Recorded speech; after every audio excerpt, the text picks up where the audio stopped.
$500 for a man's life. 1,000 if he's famous enough, 5,000 if he's terrorized a territory. In the Wild West, human hunting became a legitimate profession. The Dunn brothers weren't lawmen, they were cattle thieves who made a deal with a sheriff hiding his own outlaw past. Together, they tracked, betrayed and executed men they once called friends, all for the bounty on their heads. Here's the blood-soaked truth about bounty hunting in the American frontier. Before we start tonight's story, if you use these to fall asleep, that's what they're for, so like or subscribe. Tell me where you're listening from and what time it is. Got comments from Seattle to Stockholm last time. The time zone thing never stops being weird to me. So, we're going back to the Wild West tonight. But before we go anywhere, get cozy. Like, actually cozy. Pillows good?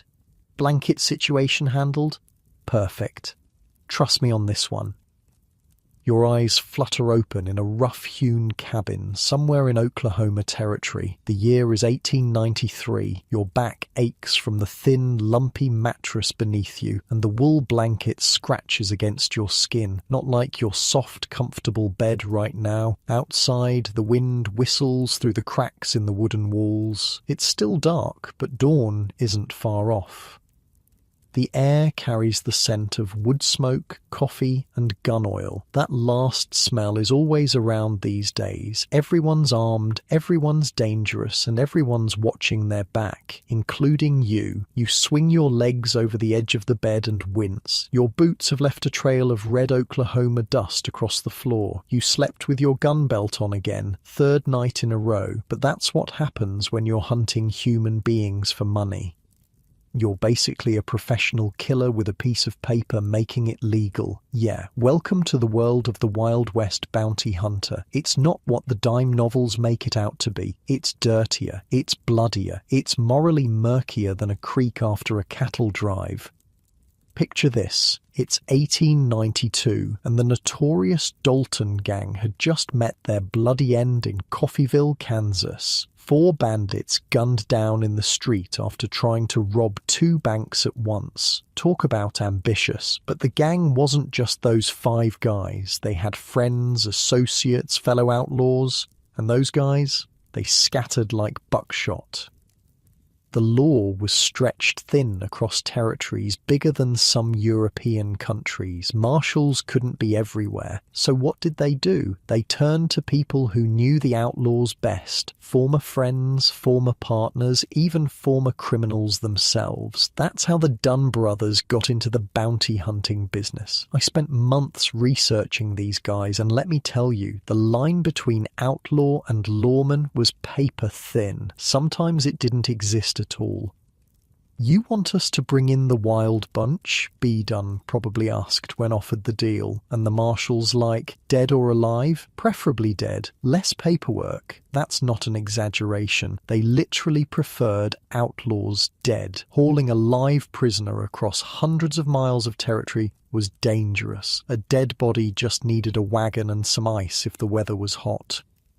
The Dunn brothers weren't exactly model citizens themselves. Bill, B, Dal, Calvin, and George Dunn ran a boarding house near Ingalls and a meat market in Pawnee, Oklahoma. But they also had a side hustle in cattle rustling. Yeah, criminals hunting criminals. Welcome to the frontier justice system.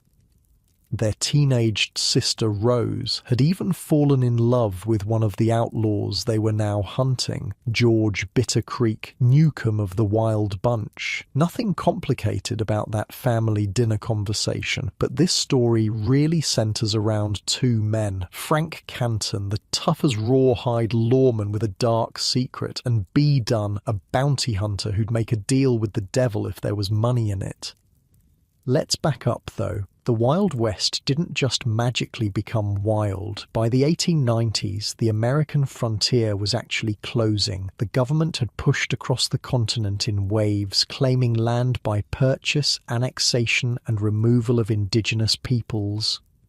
Oklahoma Territory was this strange patchwork of settlements, reservations, and no man's lands, the perfect place for outlaws to hide, and hide they did. The Wild Bunch, led by Bill Doolin, was terrorizing the region. Train robberies, bank heists, shootouts with lawmen, they were the real deal.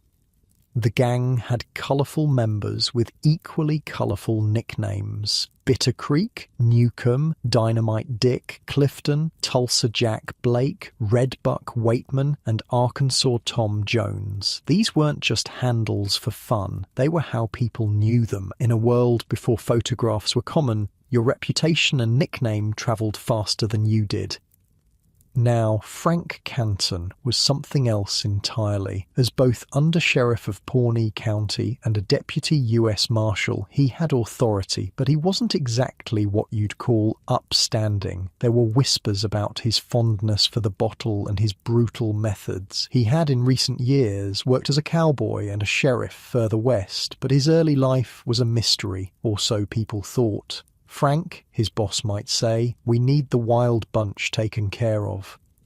And Canton would just nod, checking his revolver. Dead or alive? The posters say both. Treasury doesn't care which way they come in. The bounties on these outlaws' heads were serious money, $1,000 to $3,000 per man, at a time when a good annual salary might be $500. That's like offering $100,000 per outlaw in today's money. For poor frontier folks, that kind of reward was life-changing. The morning is coming on faster now. You pour yourself coffee that's thick enough to stand a spoon in. The cup warms your hands against the chill. Every bounty hunter has their own method. Some track footprints and broken twigs like indigenous scouts. Others work their connections paying for tips in saloons and brothels. You've got your own method. You know these outlaws. You drank with them once, maybe robbed with them too. Now you're going to bring them in one way or another. Here's the thing about bounty hunting in the Wild West. It wasn't like the movies. Most bounty hunters weren't drifters who rode into town looking at wanted posters. They were lawmen supplementing their income, or locals who knew the criminals personally. The Dunn brothers knew exactly where to find some members of the Wild Bunch because they'd worked with them before, and that's where the real moral darkness creeps in, when you're hunting someone you used to call friend. A fly buzzes around the cabin, landing on the wanted poster you've tacked to the wall. The sketch doesn't really look like Bitter Creek, but the reward amount is clear as day. $3,000, dead or alive. 3,000 reasons to betray a friend. This system created a brutal reality where outlaws couldn't trust anyone. The higher your bounty went, the more your friends started looking at you differently, calculating, wondering if you were worth more to them dead than alive. Tell me about the Dunns, people would ask years later, and old-timers would lean in close. They weren't bounty hunters, they were bounty killers. Most people assume the term bounty hunter was common in the Old West, but it actually wasn't used much back then.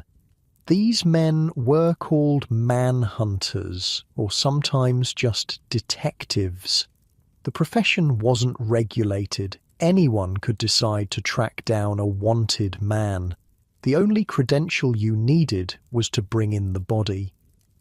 By spring of 1895, tensions were building between Frank Canton and the Dunn brothers. They were supposed to be working together to take down the Wild Bunch, but there was money involved, and where there's money, there's betrayal. B. Dunn had figured out a way to cut Canton out of the rewards. He and his brothers had a solid lead on where to find Bitter Creek Newcomb and Charlie Pierce. They just needed to get Canton out of the way first.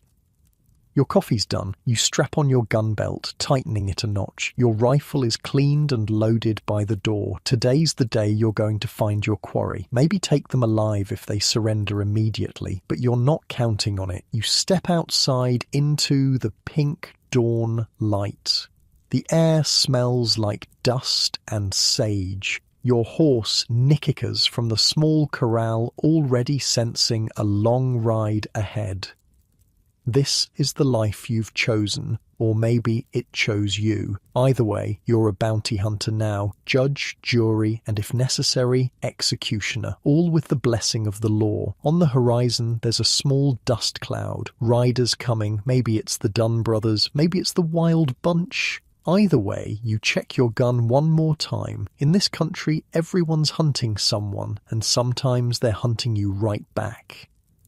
The morning sun breaks fully over the prairie now, casting long shadows across the dusty ground. You squint against the light, watching those distant riders draw closer. Your hand rests on your revolver. In the world of bounty hunting, hesitation means death. Frank Canton was watching his own shadows that spring. He had no idea how close his past was to catching up with him, or how much blood would be spilled before his story ended. The manhunt was about to begin in earnest, and not everyone would live to see it end. 2 weeks pass. The prairie sun beats down mercilessly as you ride alongside the Dunn brothers. 5 men with weather-beaten faces and cold eyes, their horses kicking up dust clouds that hang in the still Oklahoma air. You've thrown your lot in with them because they know things, where the Wild Bunch hides, who shelters them, which saloon girls whisper secrets after midnight. Bitter Creek's got a sweet spot for our Rose, Bill Dunn says, breaking the silence. Man'll do anything for love, even ride straight into a bullet. The other brothers laugh, but there's no humour in it, just the hollow sound of men planning a killing. The oldest brother, Bill Dunn, is the leader. B, Dal, Calvin and George follow his lead without question. They're blood, and out here, that means something. But they're not hunting for justice. The bounties on the Wild Bunch would set them up for years, if they can collect.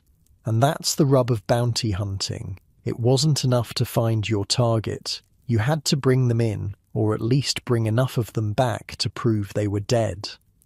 Frank Canton's still watching us, Dal mutters, checking over his shoulder for the 100th time. Don't trust that badge-wearing son of a bitch. The mention of Canton makes everyone tense up. As Undersheriff of Pawnee County, he should be your ally in this manhunt. But something about the man puts ice in your veins. Maybe it's his eyes, too watchful, too knowing, like he's seen both sides of the law and isn't particularly bothered by either.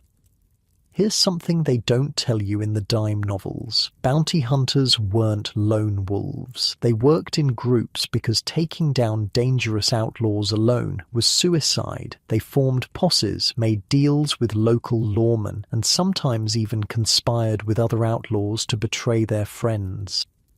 The ground beneath your horse's hooves changes from prairie grass to harder packed dirt. You're nearing Ingalls, a little nothing town that's become infamous as a hideout for the Wild Bunch. The place has maybe 100 residents, most of whom turn a blind eye to the outlaws in their midst.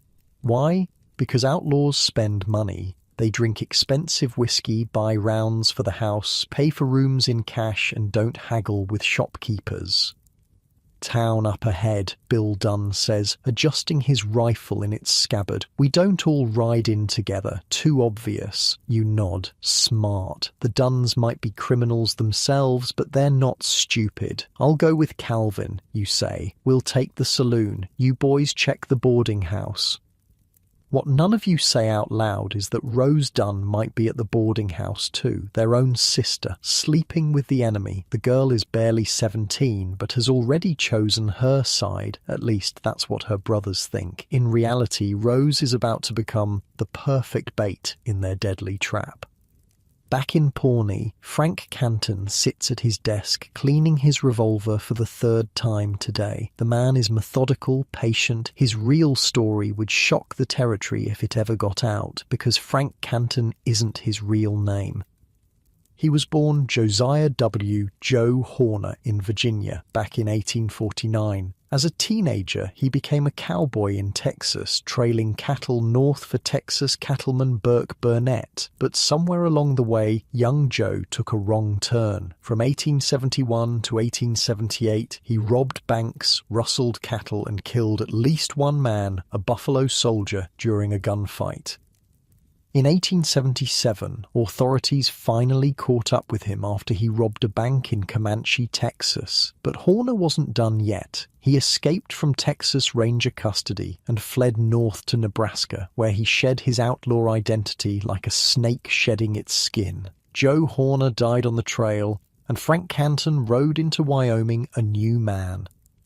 Wait, what? Yeah, you heard that right. The lawman hunting down the wild bunch was himself a wanted fugitive with a fake identity. The irony gets even better. Canton eventually became sheriff of Johnson County, Wyoming, before moving to Oklahoma Territory. A bank robber turned sheriff turned bounty hunter. You almost have to admire the audacity. You think Newcomb will show? Calvin Dunn asks as you tie your horses behind the Ingalls saloon.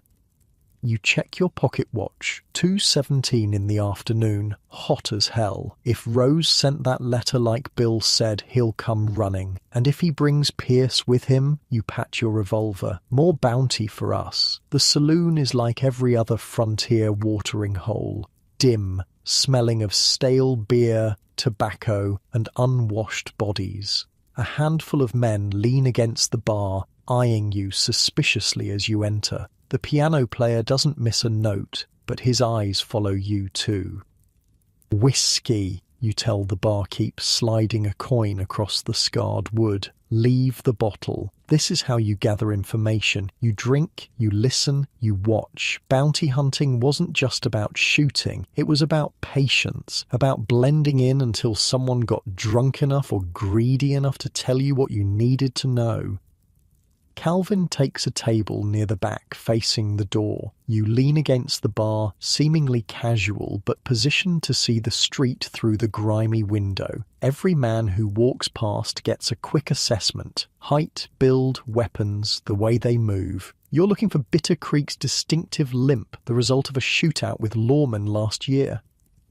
The whiskey burns going down. 3 hours pass like molasses. The piano player changes. The crowd thins, then builds again as evening approaches. No sign of Newcomb or any of the wild bunch. Then a girl slips through the batwing doors. Young, pretty, moving with purpose.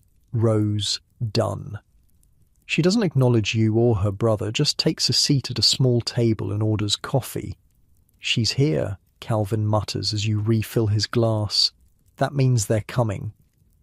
Outside, the sun begins its descent, painting the dusty street gold. Shadows lengthen. Perfect ambush weather. What's about to happen isn't a fair fight. It's not going to be a shootout at high noon with men facing each other down the middle of the street. That's movie nonsense.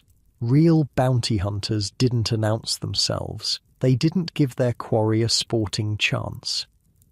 They waited until their target was vulnerable, sleeping, drunk, with a woman, unarmed. Then they struck. Fast, hard, final. Back in his office, Frank Canton reviews what he knows about the Dunn brothers. They're unreliable, but they have connections to the wild bunch that he lacks.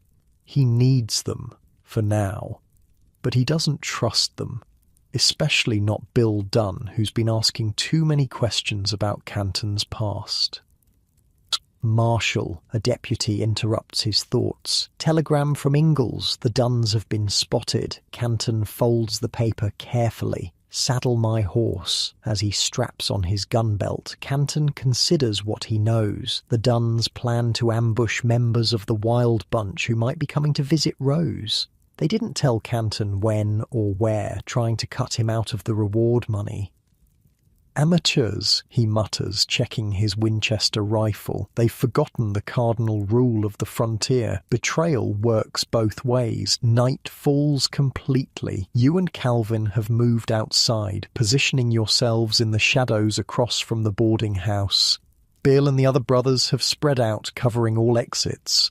Rose left the saloon an hour ago, presumably to wait in her room for Newcomb. Movement, Calvin whispers, nodding toward the edge of town. Two riders moving cautiously. Even in the darkness, you can make out Bitter Creek Newcomb's lanky frame and Charlie Pierce's distinctive hat. They're armed but relaxed, expecting to visit a sweetheart, not ride into an ambush. Your mouth goes dry. This is the moment. These men are worth $5,000 together, enough to buy a decent ranch, enough to start fresh somewhere the Duns aren't known as cattle thieves. You've never killed a man for money before, but there's always a first time. The two outlaws dismount at the hitching post outside the boarding house. They're laughing about something, completely unaware. Newcomb stretches, wincing at his old wound, the one Rose's brother B gave him in a previous encounter. Now? Calvin breathes. You shake your head. Let them get inside first. This isn't just about making sure they don't escape. It's about the story you'll tell afterward. They went for their guns sounds better than we shot them in the street before they knew we were there. Even bounty hunters have to maintain some kind of moral fiction. But as the two men reach the porch steps, something changes. Newcomb stops suddenly, puts a hand on Pierce's arm. They both scan the darkness, suddenly alert. Years of living as wanted men have given them a sixth sense for danger. Something's wrong, Newcomb says, loud enough for you to hear. It's too quiet. In that moment, everything unravels. Bill Dunn, impatient as always, steps out from his hiding place. Evening Bitter Creek, he calls, rifle raised. What happens next is chaos. Guns drawn, shots fired, men scattering. Bitter Creek and Pierce dive for cover, returning fire. A window shatters. Someone screams, probably Rose, realizing her brothers are trying to kill her lover. The air fills with gun smoke and the thunderclap of revolvers. You squeeze off two shots, aiming for movement in the darkness, not sure if you hit anything. Calvin curses as a bullet kicks up dirt near his feet. This is the reality of frontier violence. Not heroic duels, but confused. Terrifying exchanges of gunfire where you're as likely to hit a friend as an enemy. When it's over, the silence feels absolute. Your ears ring from the gunshots. Bitter Creek and Pierce have vanished, escaping in the confusion. Bill Dunn is cursing a blue streak, nursing a bullet graze on his arm. No one dead, nothing to show for the ambush except wasted ammunition and a blown opportunity. They'll be halfway to Indian territory by sunrise. B. Dunn spits. Rose warned them somehow. The accusation hangs in the air. Their own sister betraying them for an outlaw. But you're not so sure. Something about the timing feels wrong. Newcomb and Pierce were suspicious before anything happened, before they even reached Rose. The ride back to Pawnee is silent and tense. The Duns are furious at the failed ambush and at each other. You keep your thoughts to yourself, watching, waiting. There's more going on here than a simple bounty hunt. 2 days later, Frank Canton calls you into his office. He looks tired, the lines around his eyes deeper than usual. The Duns are planning something, he says without preamble. Bill's been asking questions about my time in Wyoming. You nod, waiting. Canton rarely reveals anything without purpose. I need you to stay close to them, find out what they're planning. They don't trust me, you point out. Not after Ingalls. Canton's smile doesn't reach his eyes. Make them trust you. Tell them I've been skimming bounty money. Tell them whatever they want to hear. That night, you find B. Dunn in his usual corner of the saloon. He's drunk, angry about the failed ambush. It doesn't take much to get him talking. Bill says Canton ain't who he claims to be. B. slurs, leaning close. Says he's actually some outlaw from Texas. Joe something. Your blood runs cold, but you keep your face neutral. That's a serious accusation. B shrugs. Bill's got connections in Wyoming, says Canton was a hired gun for the cattle barons during some range war, killed innocent homesteaders. This is bigger than you thought. If the Duns expose Canton, the entire territorial justice system could be compromised. A fugitive posing as a lawman for years, the newspapers would have a field day. What's Bill planning to do with this information? You ask carefully. B's smile is ugly. Leverage. Canton's been holding out on bounty money. We aim to get our fair share now. The plot is simple. Blackmail. The Duns know Canton's secret and plan to use it to extort money from him. But they've underestimated the man. Canton didn't survive this long by letting himself be cornered. Back at your cabin, you consider your options. Warn Canton, let the Duns spring their trap. There's money to be made either way, but also bodies likely to drop. The question is whose body you want to avoid being among them. By May 1895, the situation has reached a breaking point. The Duns and Canton have been locked in a silent war of wills, neither side making a direct move. The bounty hunting continues. There are still members of the wild bunch at large, but the atmosphere is poisonous with suspicion. Then something unexpected happens. Bitter Creek Newcomb and Charlie Pierce reappear at the Dunn family's own home. Rose has maintained contact with her outlaw lover, and he's foolish enough to visit her right under her brother's noses. It's May 2nd, a perfect spring day when Bitter Creek and Pierce ride up to the Dunn house to visit Rose. What they don't know is that her brothers are waiting, watching through the windows, fingers on triggers. As the two outlaws dismount, the Dunn brothers open fire without warning. No chance to surrender, no pretense of arrest, just cold-blooded killing for the bounty money. Bitter Creek and Pierce fall riddled with bullets, dead before they hit the ground. Rose screams, running to her lover's body, but it's too late. The man she loved is gone, betrayed and murdered by her own blood. The Dunn brothers stand over the bodies, not with regret, but with calculation. $5,000 for Newcomb, another $5,000 for Pierce. 10,000 reasons to kill men they once called friends. When Canton arrives hours later, the bodies are already loaded on a wagon bound for Guthrie, where Marshal Nix will pay the bounty. The undersheriff takes one look at the scene and knows exactly what happened. "You didn't even try to take them alive," he says, his voice flat. Bill Dunn shrugs. Poster says dead or alive. They're just as dead as they need to be. What Canton notices, what you notice too, is something disturbing about the bodies. The bullet wounds aren't consistent with men who were shot during a gunfight. The patterns suggest men who were lying down, perhaps sleeping when the bullets tore into them, executed, murdered in cold blood. But the territorial authorities aren't about to quibble over how outlaws met their end. Dead is dead, and the bounty will be paid just the same.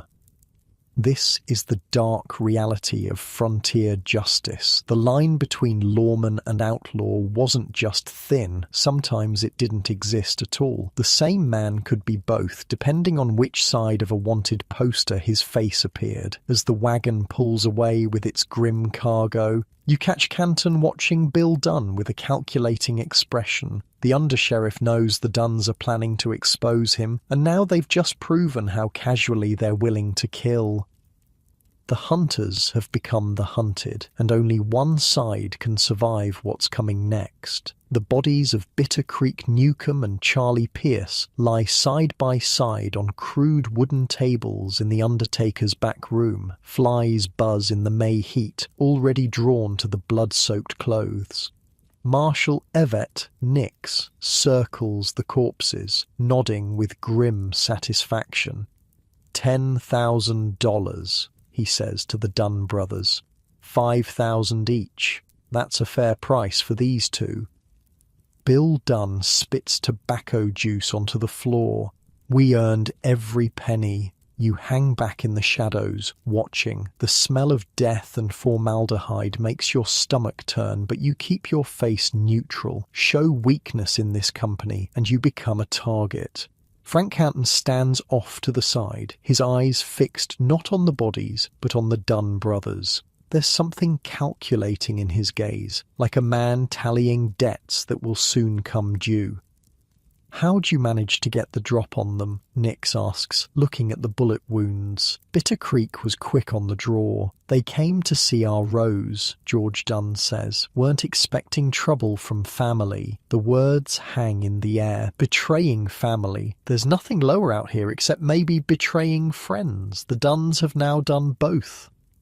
After the bounty paperwork is signed, you follow the brothers to the bank. $10,000 gets counted out in crisp bills, more money than most frontier folk will see in a decade. The banker's hands tremble slightly as he counts. Everyone knows where this money came from.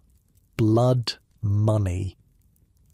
"You're cut," Bill Dunn says later, sliding $500 across the table to you back at the saloon. "For keeping watch." It's less than agreed upon, but you know better than to argue. The Dunns aren't in a generous mood, especially with Canton breathing down their necks. Plus, there's the matter of Rose. The girl hasn't spoken to her brothers since the killings. Some say she's left town entirely, unable to live with the men who murdered her lover. "What about Canton?" you ask quietly. "He knows." "Knows what?" B. Dunn's voice has a dangerous edge. "That Newcomb and Pierce weren't shot in self-defense. Those wounds tell a different story." The Dunn brothers exchange glances. "Don't matter," Bill finally says. "Dead is dead. Reward's the same either way." He's right about the reward, but wrong about what matters. In the Wild West, reputation was everything, and word is spreading about how the Dunn brothers operate, not as legitimate bounty hunters taking dangerous men alive when possible, but as cold-blooded killers who'd shoot a man in his sleep, if there was money in it. Back at his office, Canton pulls a file from his desk. Inside are telegrams from Wyoming, letters from Texas, wanted posters with faces that look eerily familiar. He's been building this file on the Dunn brothers for months. Not for any official investigation. This is personal.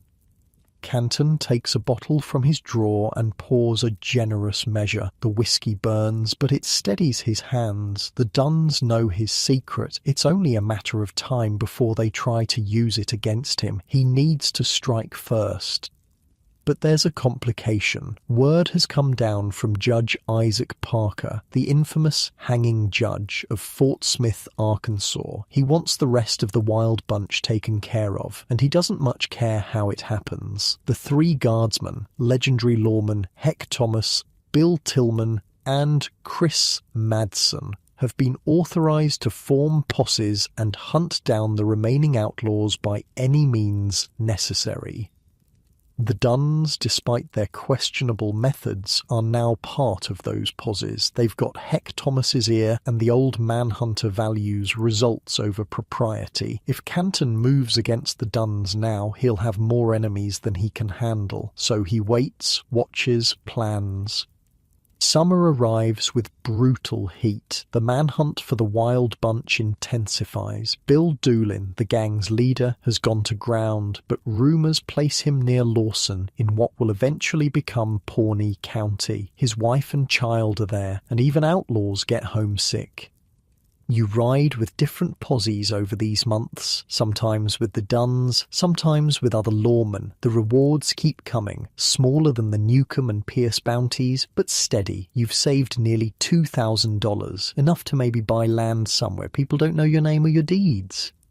One sweltering afternoon, you find yourself riding alongside Heck Thomas himself. The legendary manhunter is in his 50s now, face weathered like old saddle leather, eyes sharp as a hawk's. He's tracked more outlaws than anyone in the territories. "You've been riding with the Dunns," Thomas says, not a question. "Some," you admit. "They know the territory." Thomas snorts. They know it because they've broken the law across most of it. Bill Dunn was rustling cattle before he started collecting bounties. People change, you offer, not believing it yourself. No. Thomas shakes his head. They don't. They just find new ways to be who they've always been. The words stick with you, especially when you think about Frank Canton. Has he changed, or just found a new outlet for his outlaw instincts? September brings cooler weather and a breakthrough in the hunt for Bill Doolin. The Wild Bunch leader has been spotted in Eureka Springs, Arkansas. Bill Tilghman, the quietest and deadliest of the three guardsmen, volunteers to go after him alone. Too many men spook him, Tillman explains at the planning meeting. I'll bring him in. Dead or alive? Bill Dunn asks, a hungry look in his eyes. Tilghman's gaze is cold. The law prefers them alive, Dunn. Justice is supposed to happen in courtrooms, not back alleys. The rebuke is clear. The Dunn's reputation has spread. Even among hardened lawmen, there are lines you don't cross. Killing unarmed men in their sleep, that's murder, not justice, no matter what the wanted poster says. While Tilghman heads to Arkansas, tension builds in Pawnee. The Dunns, flush with reward money, have been drinking heavily, bragging about their kills. Bill Dunn in particular has been hinting that he knows things about certain lawmen that could end careers, or worse. Canton avoids the saloons, keeps to himself, but he's watching, always watching. You find yourself caught between worlds. The Dunns still consider you one of their posse, but Canton has been asking you to report on their movements. Double-crossing bounty hunters is a dangerous game, but then again, so is bounty hunting itself. Dunn's planning something, you tell Canton one evening, meeting behind the livery stable. He's been talking to that butcher who got arrested for receiving stolen cattle last year, the one the Dunns used to sell to. Canton nods. I know. I've been watching him too. Why not just arrest him? You've got plenty on him by now. The undersheriff's smile is cold. It's complicated. The Dunns have friends in high places now. Those bounties bought them influence. What Canton doesn't say, what he doesn't need to say, is that the Dunns also have something on him, knowledge that could destroy everything he's built. January 1896 brings the news. Tilghman has captured Bill Doolin alive in Eureka Springs. It's a sensation. The leader of the Wild Bunch taken without a shot fired by one man walking into a bathhouse and placing a gun against Doolin's head while he soaked in a tub. That's how it's done, Thomas tells anyone who'll listen in the Pawnee saloon. Clean, professional. Doolin will hang after a proper trial. The Dunn brothers fume. There's no bounty to collect since Tilghman made the arrest as an official lawman. $20,000, the highest bounty ever offered in the territory, gone. But the story doesn't end there. 2 weeks after his capture, Bill Doolin escapes from the Guthrie jail, along with several other prisoners, including Dynamite Dick Clifton. The manhunt begins anew, with even higher stakes. Doolin is now not just an outlaw, but a fugitive who's humiliated the law. Double the reward, Nix announces. $40,000 for Doolin, dead or alive. The territory explodes with bounty hunters, lawmen and posies, all searching for the escaped outlaw. The three guardsmen coordinate the official manhunt, but dozens of independent operators join the chase, drawn by the massive reward. Among them, the Dunn brothers are particularly determined. $40,000 would set them up for life. They could leave the territories entirely, head to California or back east where no one knows their names or deeds. We'll find him first, Bill Dunn promises, checking his rifles. We've got sources the lawmen don't. What he means, though he doesn't say it aloud, is that they're willing to use methods the lawman won't. Torture, threats against family members, burning down houses to flush out hiding outlaws. The brutal winter gives way to spring. Still no sign of Doolin. The manhunt continues, but with less intensity as other crimes demand attention. The frontier doesn't pause its violence just because one famous outlaw is at large. Then in April, B. Dunn receives word from an informant. Doolin has been spotted near his wife's family home outside Lawson. He's risking everything to visit his wife and young son. "We move tonight," Bill Dunn tells his brothers. "Just us. No lawmen to split the reward with. You're included in the plan by default. The Dunns need every gun they can trust, and while they don't fully trust you, they believe money keeps you loyal. They're not entirely wrong." The ambush is set for the small farmhouse where Doolin's wife is staying. 6 men with rifles surrounding a sleeping house, waiting for one of the most dangerous men in the territory to walk into their trap. Hours pass. Midnight comes and goes. Your legs cramp from crouching in the underbrush, but you dare not move. The Dunns are in position, patient as spiders. Just before dawn, a lone rider approaches. He's cautious, circling the property once before dismounting. Even in the faint pre-dawn light, you recognize Bill Doolin from the wanted posters. He moves with a slight limp, an old wound that never healed right. He ties his horse to a post, checks his guns, then heads for the back door of the farmhouse. No one moves. The plan is to take him inside, where there's less chance of him escaping in the darkness. 10 minutes pass, then 20. Bill Dunn gives the signal. 3 short whistles, barely audible. You move toward the house with the others, spreading out to cover all exits. Through a window, you see lamplight, Doolin reuniting with his wife and child. Something twists in your gut. This doesn't feel like justice. It feels like an ambush on a family moment. Bill Dunn kicks in the front door. Doolin hands up. What follows is chaos. Gunshots, screaming, breaking glass. Doolin fires back from somewhere inside, his bullets splintering the doorframe inches from your head. A woman's voice, his wife, begging everyone to stop. In the confusion, something unexpected happens. Doolin manages to slip out a back window, firing as he goes. He makes it to his horse, despite taking what looks like a bullet to the shoulder. The Dunns fire after him, but in the darkness, they miss. "Follow him," Bill Dunn roars, already running for his own horse. The chase is on. 5 riders pursuing 1 wounded man across the Oklahoma countryside. Doolin is desperate, riding hard despite his injury. He knows what capture means, either death on the spot or a return to jail, followed by a hangman's noose. Dawn breaks fully as you crest a hill and spot Doolin's horse, riderless, grazing by a creek. The outlaw has gone to ground. "Spread out," Bill orders. He can't have gone far, not bleeding like that. You fan out through the brush and trees along the creek, every sense heightened, listening for movement, watching for disturbed ground or broken branches. This is the most dangerous moment in any manhunt, when the quarry is cornered, wounded, with nothing to lose.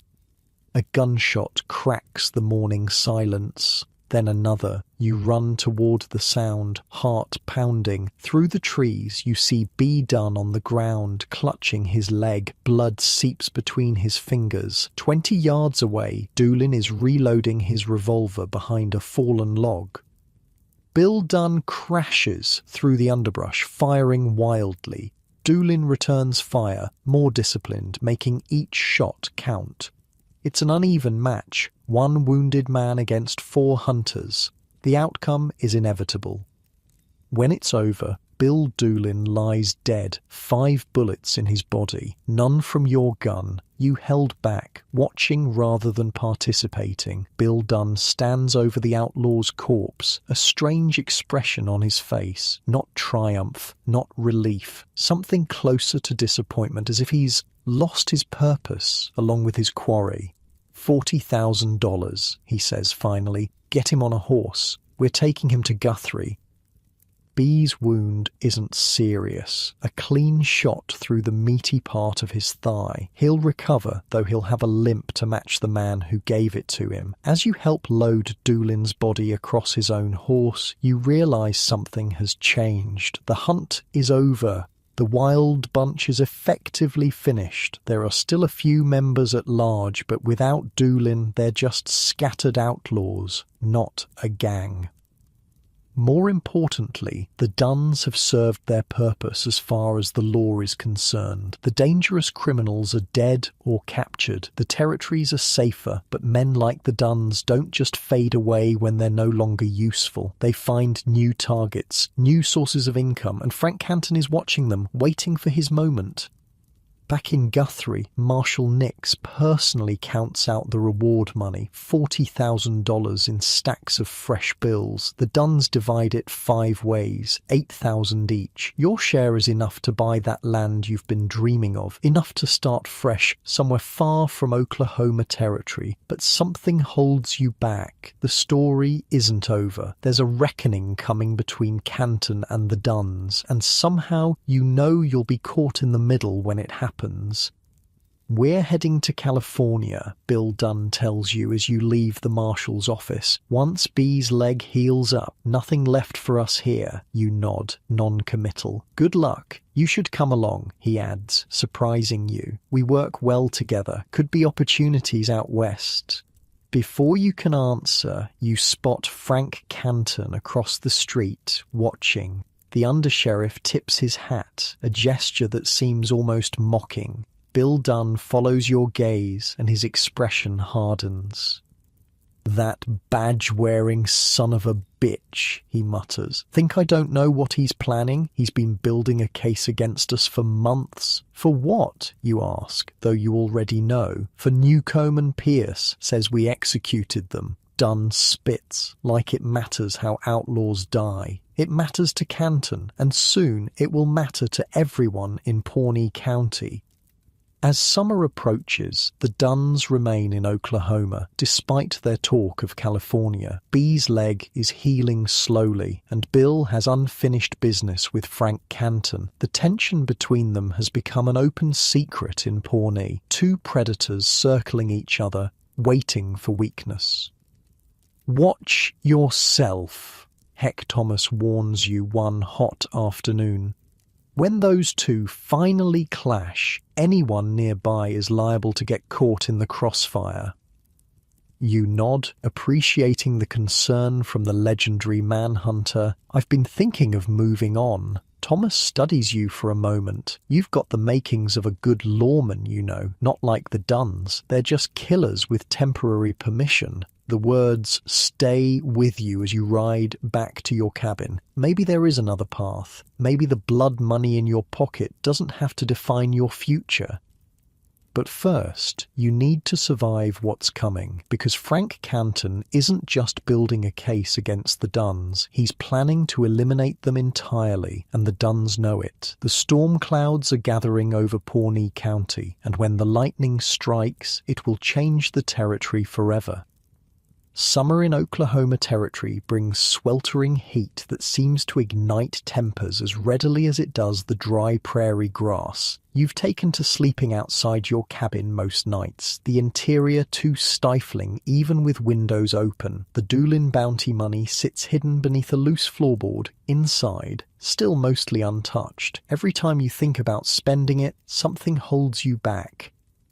It's not guilt exactly, more like caution. Money earned from death has a way of bringing more death along with it. The Duns haven't left for California as planned. B's leg is healing, but there's another reason for their delayed departure. Bill Dunn has been meeting with territorial politicians in Guthrie, using his newfound wealth to buy influence. The bounty hunter who helped eliminate the wild bunch now finds doors open to him that were previously shut tight.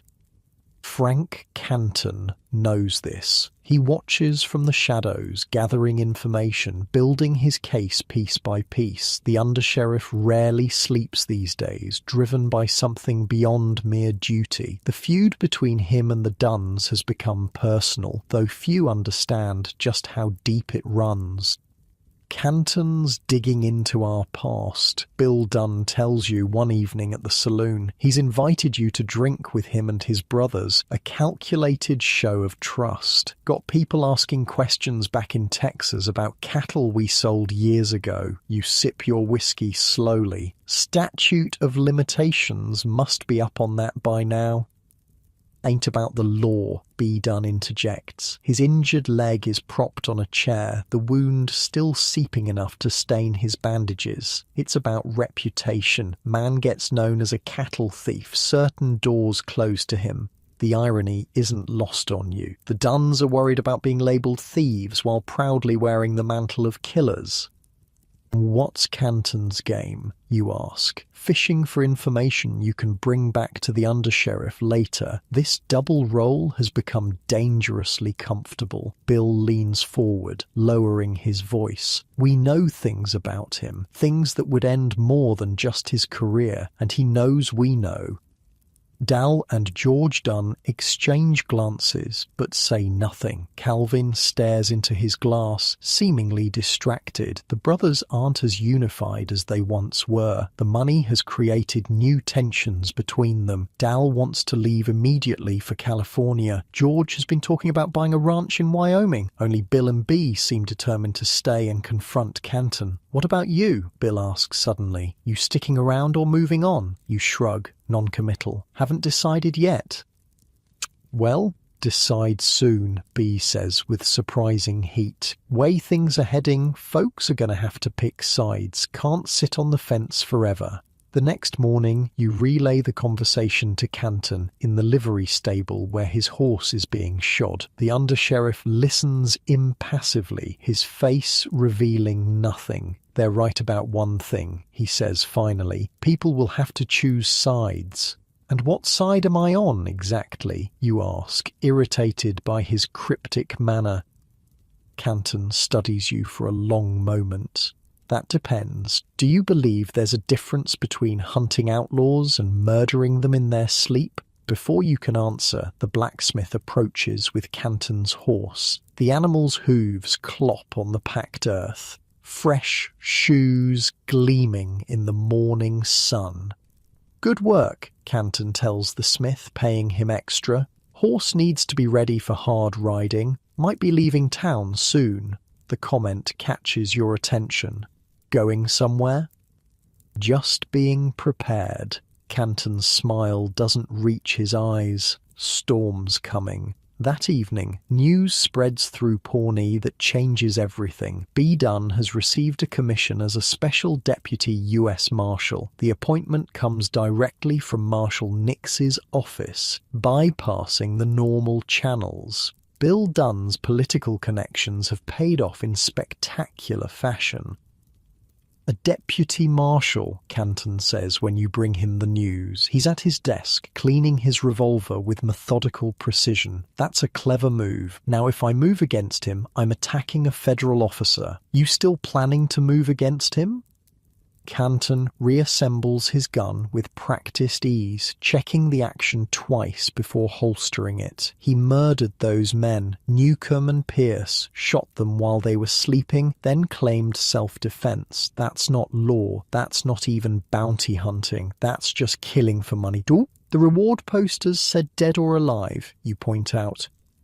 There's a difference between killing a man who's shooting at you and executing him in his bed. Canton's voice is cold. The Dunns crossed that line. They'll cross others if they're not stopped. You can't argue with his logic, but something doesn't add up. Canton's crusade against the Dunns feels too personal, too driven. There's more to this story than he's telling. What's your real history with the Dunns? You ask directly. Canton's eyes narrow. What do you mean? This isn't just about Newcomb and Pierce. There's something else, something between you and Bill Dunn specifically. For a moment, you think Canton will deny it or deflect. Instead, he sighs heavily, suddenly looking older than his years. Bill Dunn has been asking questions in Wyoming about my time there during the Johnson County War. The Johnson County War. Even out in the territories, people had heard of the bloody conflict between wealthy cattlemen and small ranchers in Wyoming. Hired guns, mass killings, the US cavalry called in to restore order. You were a sheriff there, you say, remembering bits of Canton's background. I was. He stares out the window, eyes focused on something distant. I also worked for the Wyoming Stock Growers Association. They hired protection during the Troubles. Protection, a euphemism for mercenaries, hired guns. The pieces start falling into place. The Duns found out you did something during that war, something that could ruin you. Canton turns back to you, his face a mask. Let's just say I was on the wrong side of history. And Bill Dunn is the type to use that kind of information. The next few days pass in tense anticipation. B. Dunn proudly wears his deputy marshal badge around town, making sure Canton sees it. The brothers frequent the saloons, buying drinks for anyone who'll stand with them, building their own coalition. Canton works quietly, methodically. He revives the old cattle rustling charges against B. Dunn, finding new witnesses, building a legal case that even Dunn's new badge can't deflect. It's a chess match between two ruthless men, each moving pieces into position for the final confrontation. You keep your head down, playing both sides, passing selective information to each camp. It's a dangerous game, but it keeps you valuable to both parties, and that means alive. On a sweltering afternoon in early August, you're in the general store when Dal Dunn bursts through the door. Canton's done it, he announces to his brothers, who are pricing new rifles. Got the butcher to testify against B about the stolen cattle. Judge issued a warrant this morning. Bill Dunn's face darkens with fury. He wouldn't dare arrest a deputy marshal. Warrant's already with the sheriff, Dal insists. They'll be coming for B any time now. The store falls silent. Even the shopkeeper stops pretending to rearrange merchandise, frozen in place by the tension. Let them come, B says, touching the badge on his chest. I'm a federal officer now. Canton's just a county undersheriff. He tries to arrest me. He'll regret it. The brothers leave, but not before Bill Dunn fixes you with a suspicious stare. You coming? You make a show of checking the supplies you've been gathering. Got to finish here. I'll catch up. Once they're gone, you slip out the back and head straight for Canton's office. The undersheriff is already strapping on his gun belt when you enter. The Dunns know about the warrant, you tell him without preamble. Canton nods, unsurprised. I figured they would. Too many loose lips in the courthouse. B says he'll resist arrest, says his marshal's badge trumps your authority. He's wrong. Canton checks his revolver one final time. A deputy marshal commission doesn't erase past crimes, especially not when those crimes were committed in my jurisdiction. You follow Canton out to the street, uncertain of your role in what's about to unfold. The undersheriff seems to sense your hesitation.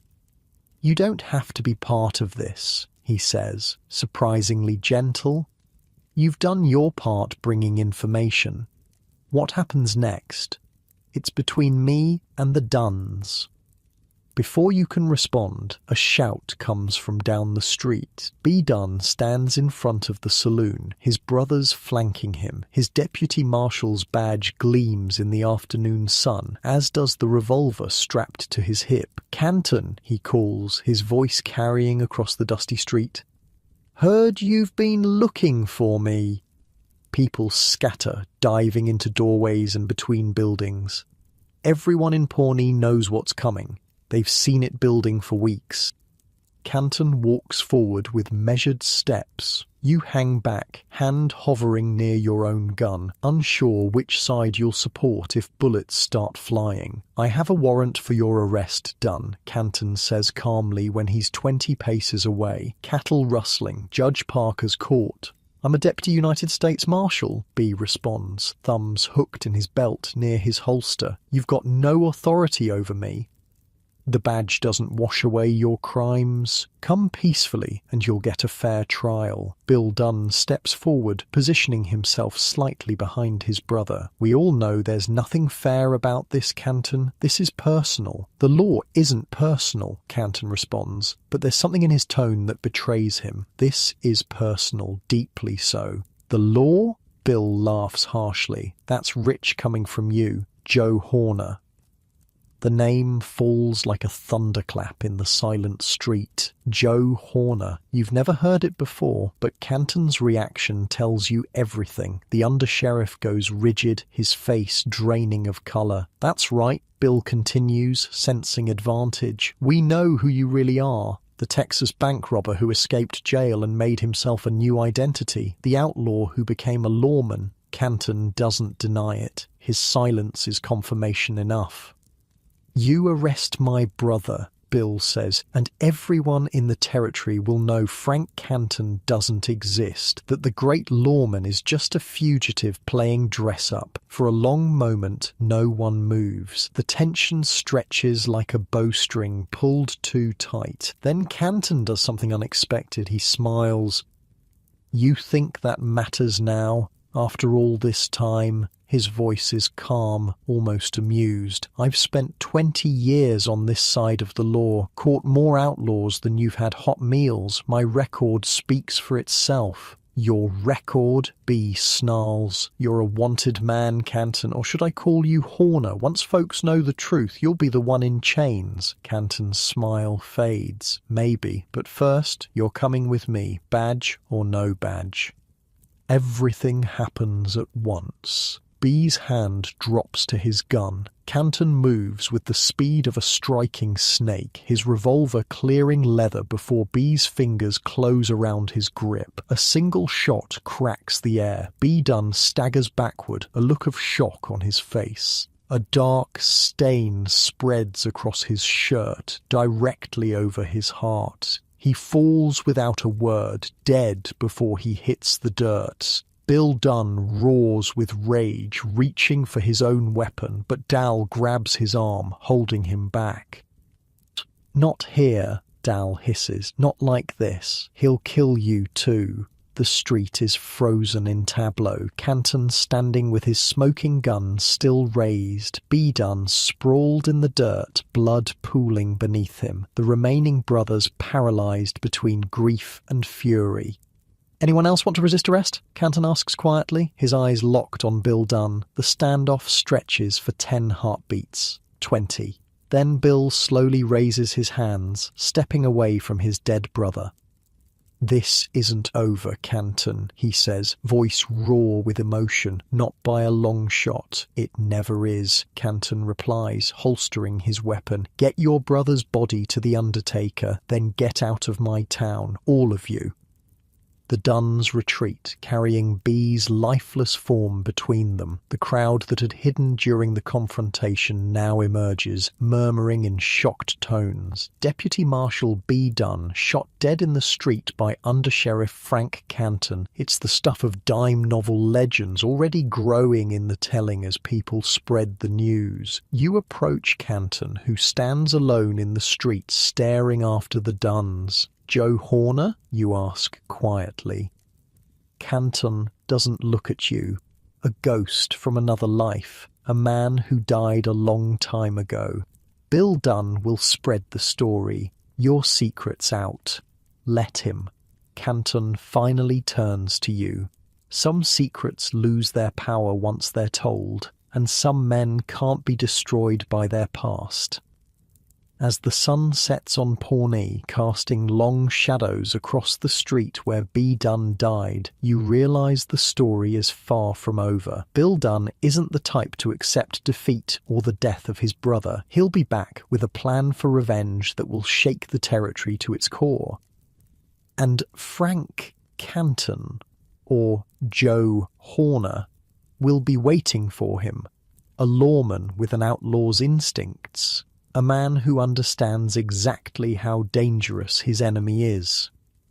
Because in the Wild West, a badge didn't make you a lawman any more than a wanted poster made you an outlaw. What mattered was which side of the gun you were on when the shooting started, and who was left standing when the smoke cleared.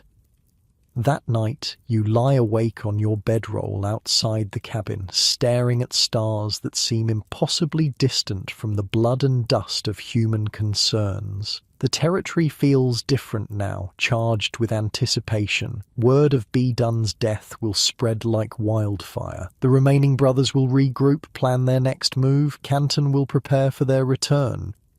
And you're still caught between worlds, between loyalties. The bounty money still sits beneath your floorboard, blood money that seems to whisper your name in the darkness. Maybe it's time to take it and ride out. Head west to California or north to the gold fields. Leave the Dunns and Canton to their private war. But something tells you it's already too late for that. You're part of this story now, whether you want to be or not. And in the Wild West, stories like these only end one way. With more blood in the dust. Dawn creeps over Pawnee with somber light. The town feels different after yesterday's killing. People move faster, speak quieter, cast nervous glances toward the undertakers where B. Dunn's body awaits burial. No one lingers in the street where he fell. You saddle your horse early, planning to ride the perimeter of town, checking if the remaining Dunn brothers have left as Canton ordered, or if they're regrouping nearby. The weight of your revolver against your hip is somehow more noticeable today. After seeing how fast Canton drew, you've been practicing your own quick draw in private, painfully aware of the gap between your skills and his. Heading out? The voice startles you. Canton stands in the shadow of the livery stable, looking like he hasn't slept at all. His eyes are bloodshot but alert. "Just scouting," you answer, tightening your cinch. "Seeing if the Dunns cleared out." Canton nods. "They won't go far, not with B in the ground."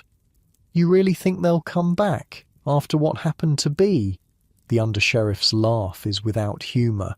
"You don't know Bill Dunn very well if you're asking that question." He's right, of course. Men like Bill Dunn don't just walk away from a brother's killing, badge or no badge. Revenge isn't just likely, it's inevitable. "What about your situation?" you ask carefully. "The whole Joe Horner thing?" Canton's face hardens. "Already sent telegrams to the governor and Marshal Nix explaining the situation. Got ahead of Bill Dunn's version. And we'll see." He shrugs with forced casualness. 20 years of solid lawman work against an old Texas warrant. Might be enough, might not be too. That's the part he doesn't say. Even in 1896, bureaucracy moves slow. By the time officials decide whether Frank Canton keeps his badge or gets shipped back to Texas in chains, Bill Dunn could have put him in the ground beside his brother. "Watch yourself out there," Canton says as you mount up. "The Dunns have friends." The morning air is cool as you ride out of town, a brief respite before the day's heat. Your horse's hooves kick up little dust clouds that hang in the still air. The land around Pawnee is mostly flat, with scattered stands of trees marking creek beds. Perfect ambush country. You ride carefully, scanning the horizon, noting the movement of birds that might signal humans disturbing their usual patterns. 2 hours out, you spot what you're looking for: smoke from a campfire, hidden in a grove of cottonwoods along a creek. Approaching cautiously, you leave your horse tied 100 yards away and proceed on foot. Voices drift through the trees, angry and determined. Not waiting for some circuit judge, Bill Dunn's distinctive growl carries clearly. Canton shot B down like a dog. Badge don't give him that right. He'll claim self-defense, another voice. Sounds like Dal. B went for his gun first. Because Canton pushed him to it, Bill snaps. Backed him into a corner. You edge closer, staying low in the thick underbrush. Through gaps in the foliage, you can make out 3 men, Bill, Dal, and George Dunn, huddled around a small fire. Calvin is nowhere to be seen. We do this smart, Bill continues, calmer now. Not a straight-up fight in the street. Canton's too fast for that. We need an edge. What kind of edge? George asks. Bill stirs the fire with a stick, face grim in the flickering light. The kind that comes from knowing a man's schedule, his habits, when he'll be vulnerable. He doesn't drink much, Dal points out. Doesn't visit whorehouses. Man's careful. Everyone's got weak spots, Bill insists. Even the great Frank Canton. You've heard enough. Slowly, carefully, you back away from the camp. Once clear, you hurry to your horse and ride hard for Pawnee. Canton needs to know the Dunns are planning an ambush, but halfway back, you rein in hard, suddenly uncertain. Who are you really working for in this fight? Canton's been straight with you mostly, but he's living a lie as big as Texas. The Dunns are killers, but their grievance is real. Canton did goad B into drawing, giving himself the excuse to shoot. There's no clean side here, just men with guns and grudges, all waist-deep in blood. You sit your horse on a small rise overlooking the town, caught between loyalties. The smart play would be to grab your bounty money and ride out. Let Canton and the Dunns settle their feud without you in the middle. But running feels wrong somehow, like leaving a story half-finished. By the time you ride back into Pawnee, it's mid-afternoon. The town is buzzing with news. Frank Canton has been suspended pending investigation into his true identity. The telegram came from the territorial governor himself. Canton's been ordered to surrender his badge and guns until authorities sort out whether he's a legitimate lawman or an escaped Texas fugitive.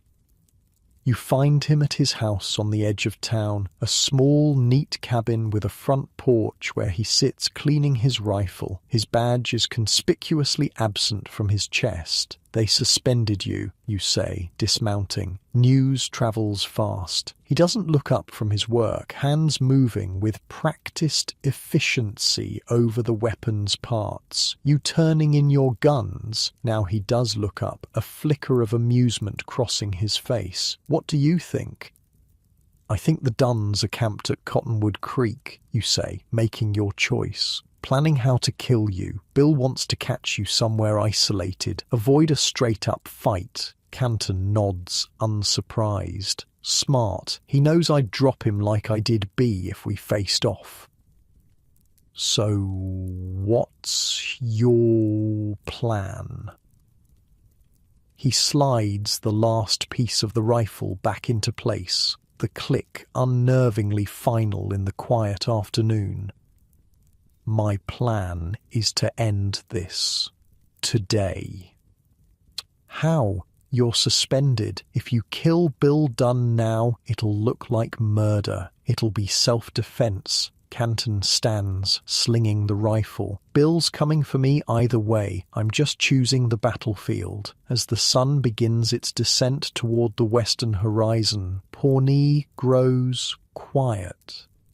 Word has spread about Canton's suspension and the Dunns' proximity. Folks are battening down, preparing for the storm everyone can feel coming. You find yourself in the saloon, nursing a whiskey, listening to the town gossip. The story of Canton and the Dunns has grown with each telling. Some say Canton was a famous Texas outlaw who killed 20 men before becoming a lawman. Others claim the Dunns have recruited a dozen gunmen to help them take revenge. The truth, as usual, is both less and more dramatic than the tales. You rode with them both, a weathered cowboy says, sliding onto the bar stool beside you. The Dunns and Canton, what's your read on how this ends? You consider your whiskey, buying time, bloody, you finally answer. It ends bloody, he nods sagely. Always does with men like that. Too much pride, too much history, too many guns, you add. The doors swing open and conversation halts as Bill Dunn steps into the saloon. He's alone, dusty from the trail, face haggard with grief and rage. His eyes scan the room before settling on you. "There he is," he says, loud enough for everyone to hear. "Canton's little spy." The cowboy beside you vacates his stool with remarkable speed. Others edge toward doors and windows. No one wants to be caught in what's coming. "I'm just having a drink, Bill," you say, keeping your voice level, not looking for trouble. "Bit late for that." He approaches, stopping just out of arm's reach. "Saw your tracks out by our camp. Following us, were you? Running back to Canton with reports?" There's no point denying it. He deserved to know you were planning to bushwhack him. Bill's laugh is bitter. And what did he tell you about himself? About Joe Horner, the bank-robbing, jail-breaking outlaw who reinvented himself as a lawman? Did he mention that part? He didn't deny it. No, he wouldn't. Canton's not stupid. Bill signals the barkeep for a whiskey. The man delivers it with shaking hands, then retreats. You know what the funny part is? I don't even care that he used to be an outlaw. Hell, half the lawmen out here started on the wrong side of a wanted poster. "Then what do you care about?" Bill knocks back his whiskey in one swallow, grimacing at the burn. "He killed my brother, shot him down in the street like a dog." His voice cracks slightly. B was hot-headed, sure, but he didn't deserve to die over some ancient cattle-rustling charge. For a moment, Bill Dunn isn't the notorious bounty hunter or the cattle thief. He's just a man grieving his brother, wounded and dangerous in his pain. "What are you planning, Bill?" you ask, though you already know. "What do you think? I'm going to kill Frank Canton." He says it matter-of-factly, like commenting on the weather. "Only question is whether you're going to try to stop me." Your hand rests near your revolver. Bill notices, his own hand hovering near his weapon. The saloon has emptied around you, even the barkeep ducking behind his bar. Just you and Bill Dunn, one wrong word away from guns being drawn. "I'm not dying for Frank Canton," you say carefully, "but I'm not helping you kill him either." Bill studies you, weighing your words, measuring your resolve. Finally, he nods slightly. "Fair enough. Stay out of the way then. This ends today, one way or another." He backs toward the door, never taking his eyes off you. At the threshold, he pauses. "B wasn't a bad man, you know. None of us are what the stories make us out to be, not even Canton." Then he's gone, boots crunching on the boardwalk outside, heading toward Canton's cabin on the edge of town. You release a breath you didn't realize you were holding. The barkeep emerges from hiding, pale-faced. "You best warn Canton," he says, wiping nervous sweat from his forehead. "Dunn's got that killing look in his eye." But you hesitate. Maybe this isn't your fight. Maybe the smart play is still to grab your money and ride out. The sun hangs low now, painting Pawnee in shades of red and gold, the perfect light for a showdown. At Canton's cabin, preparations are already underway. The undersheriff sits on his porch, revolver on his lap, rifle leaning against the wall beside him. He's positioned himself with clear sightlines to all approaches, impossible to sneak up on. "Bill Dunn's on his way," you announce, reining in your horse. "Just left the saloon. He's coming to kill you." Canton nods, unsurprised. "Figured it would be today. Sun's almost down. Last chance before full dark." "You could leave," you suggest. "Ride out. Come back when things cool down." "And go where?" Canton's smile is thin. "I've spent 20 years building this life. I'm not running from Bill Dunn or anyone else." You dismount, unsure why you're staying. This isn't your battle, but something keeps you here. Curiosity maybe, or some misplaced sense of loyalty, or perhaps just the desire to see how the story ends. "You don't have to stay," Canton says, reading your thoughts. "This is between me and Dunn." "I know, but I'm staying anyway."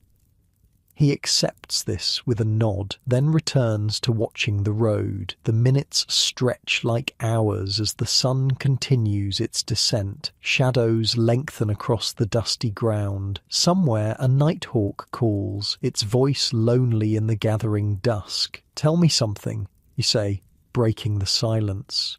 "Did you really kill innocent homesteaders during the Johnson County War, like Dunn claimed?" Canton's face hardens. The Johnson County War wasn't about innocents on one side and villains on the other. It was complicated, messy. That's not an answer. No, it isn't. He sighs. "I did things in Wyoming I'm not proud of, things I justified to myself at the time, because I was on the payroll of powerful men, but I never shot an unarmed man in the back, never killed except when my own life was threatened."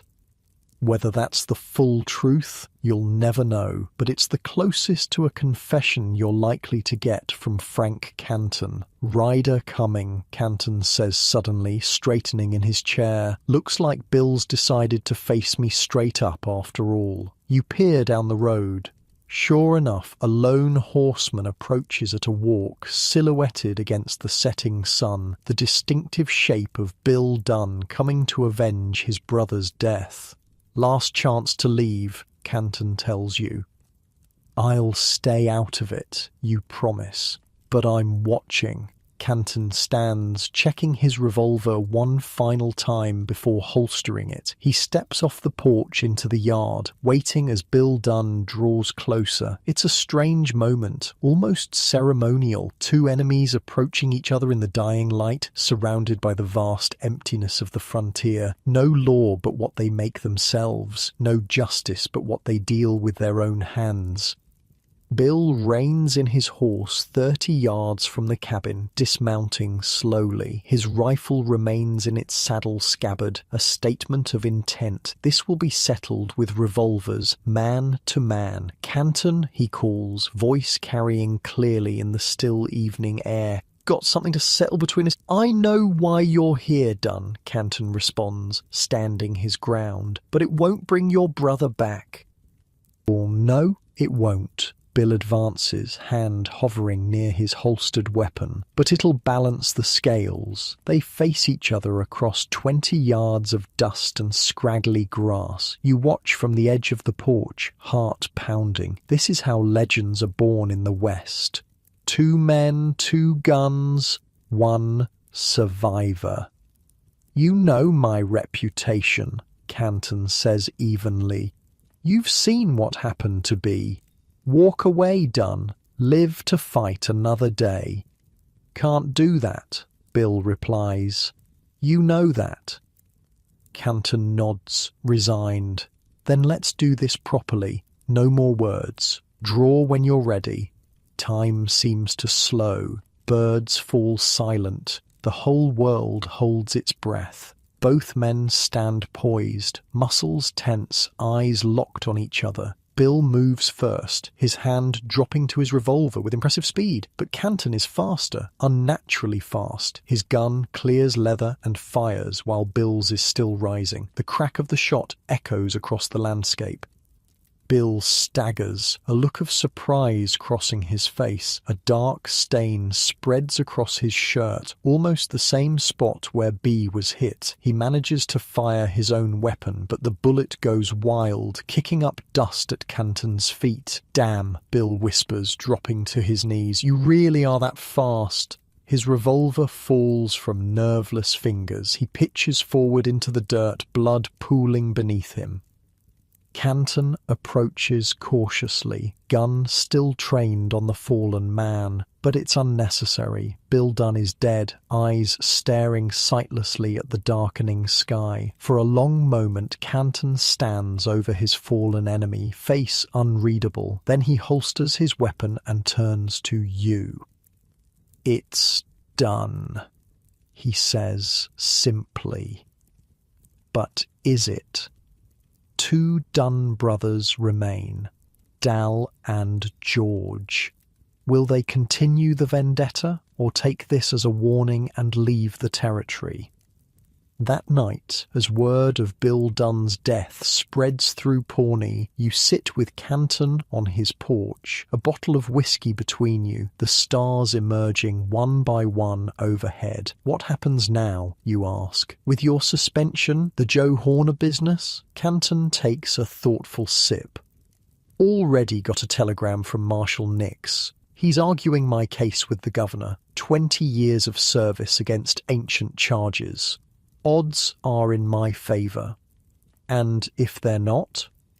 He shrugs. Then maybe Joe Horner dies again. Maybe Frank Canton becomes someone new. The West is still big enough to reinvent yourself if you need to. You consider this, the strange fluidity of identity out here on the frontier, how a man can shed his skin like a snake, emerge as something new, how the line between outlaw and lawman is as thin as a wanted poster. What about you? Canton asks. Still planning to ride out? The question catches you off guard. You've been so focused on the conflict between Canton and the Dunns, you haven't thought about your own path forward. Not sure, you admit. Might be time for something new. Canton nods, understanding. The bounty hunting life, it changes you, makes you see people differently, as targets, as dollar amounts. Is that why you switched sides, became a lawman? He stares into his whiskey, contemplative. Partly, but mostly I just got tired of running, wanted to build something that would last. The irony isn't lost on either of you. Canton built his new life on a foundation of lies, and now those lies threaten to bring everything crashing down. Dal and George left town, you tell him, changing the subject. Saw them riding out just after sundown, heading west, looked like. They're smarter than their brothers, Canton observes, know when to fold a losing hand. But even as he says it, you both know this might not be over. Vendettas have a way of persisting in the West, passed down like twisted inheritances. The surviving Dunns might be biding their time, waiting for Canton to lower his guard. Get some sleep, Canton says finally, rising from his chair. Tomorrow's soon enough to decide what comes next. As you walk back to your cabin through the quiet streets of Pawnee, you feel the weight of choices pressing down. Stay or go. Keep the blood money or leave it behind. Continue this life of hunting humans or find something new. The bounty from Doolin's death would buy a decent ranch somewhere, or passage to Alaska where the gold rushes are drawing thousands, or maybe something else entirely, a normal life, if such a thing exists for someone who's done what you've done.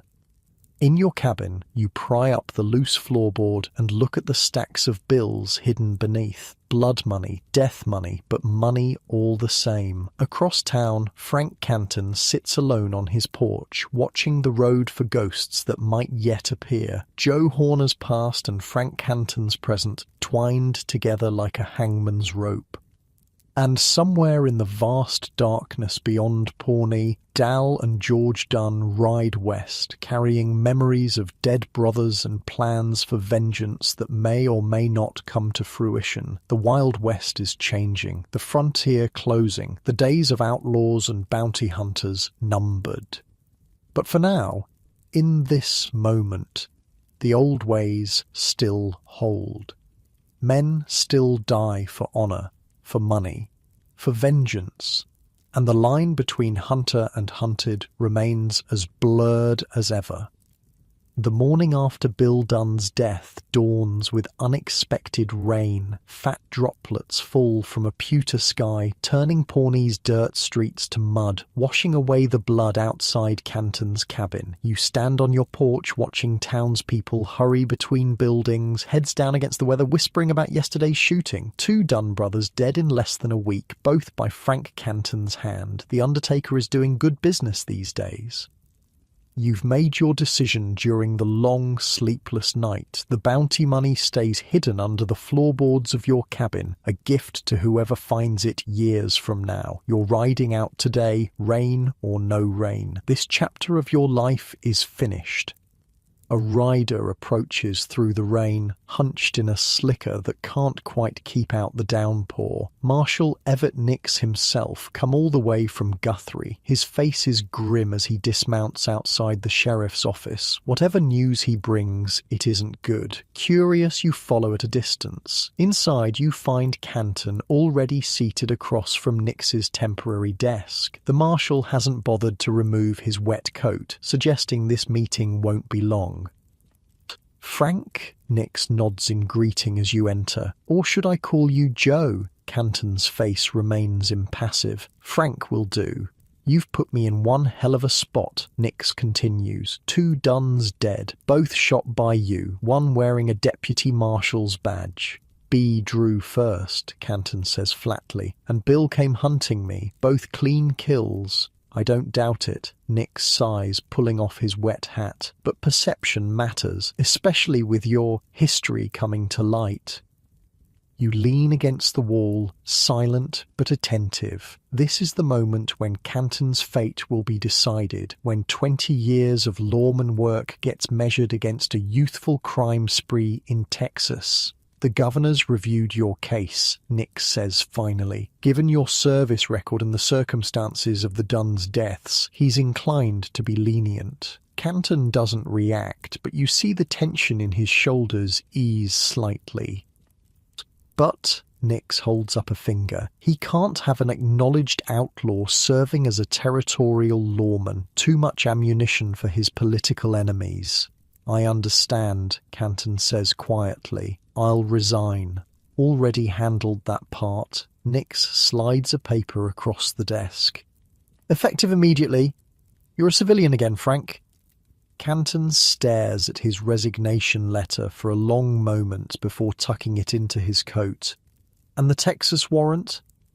"Or still in effect, technically," Nix grimaces, "but I've had words with the Texas authorities. They're not particularly interested in pursuing a 20-year-old bank robbery case, not worth the extradition hassle. As long as you maintain a low profile, they'll let sleeping dogs lie."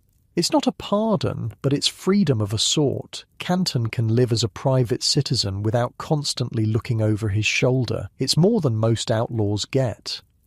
"What will you do now?" you ask Canton as you both leave the sheriff's office. He squints up at the rain-heavy sky. "Not sure. Been a lawman so long, I don't know if I remember how to be anything else." Back at your cabin, you saddle your horse and strap on your few belongings. The bounty money remains hidden under the floor, your own private act of penance. Blood money should stay buried. A knock at your door reveals Canton, still damp from the rain. "Heard you're riding out," he says. You nod.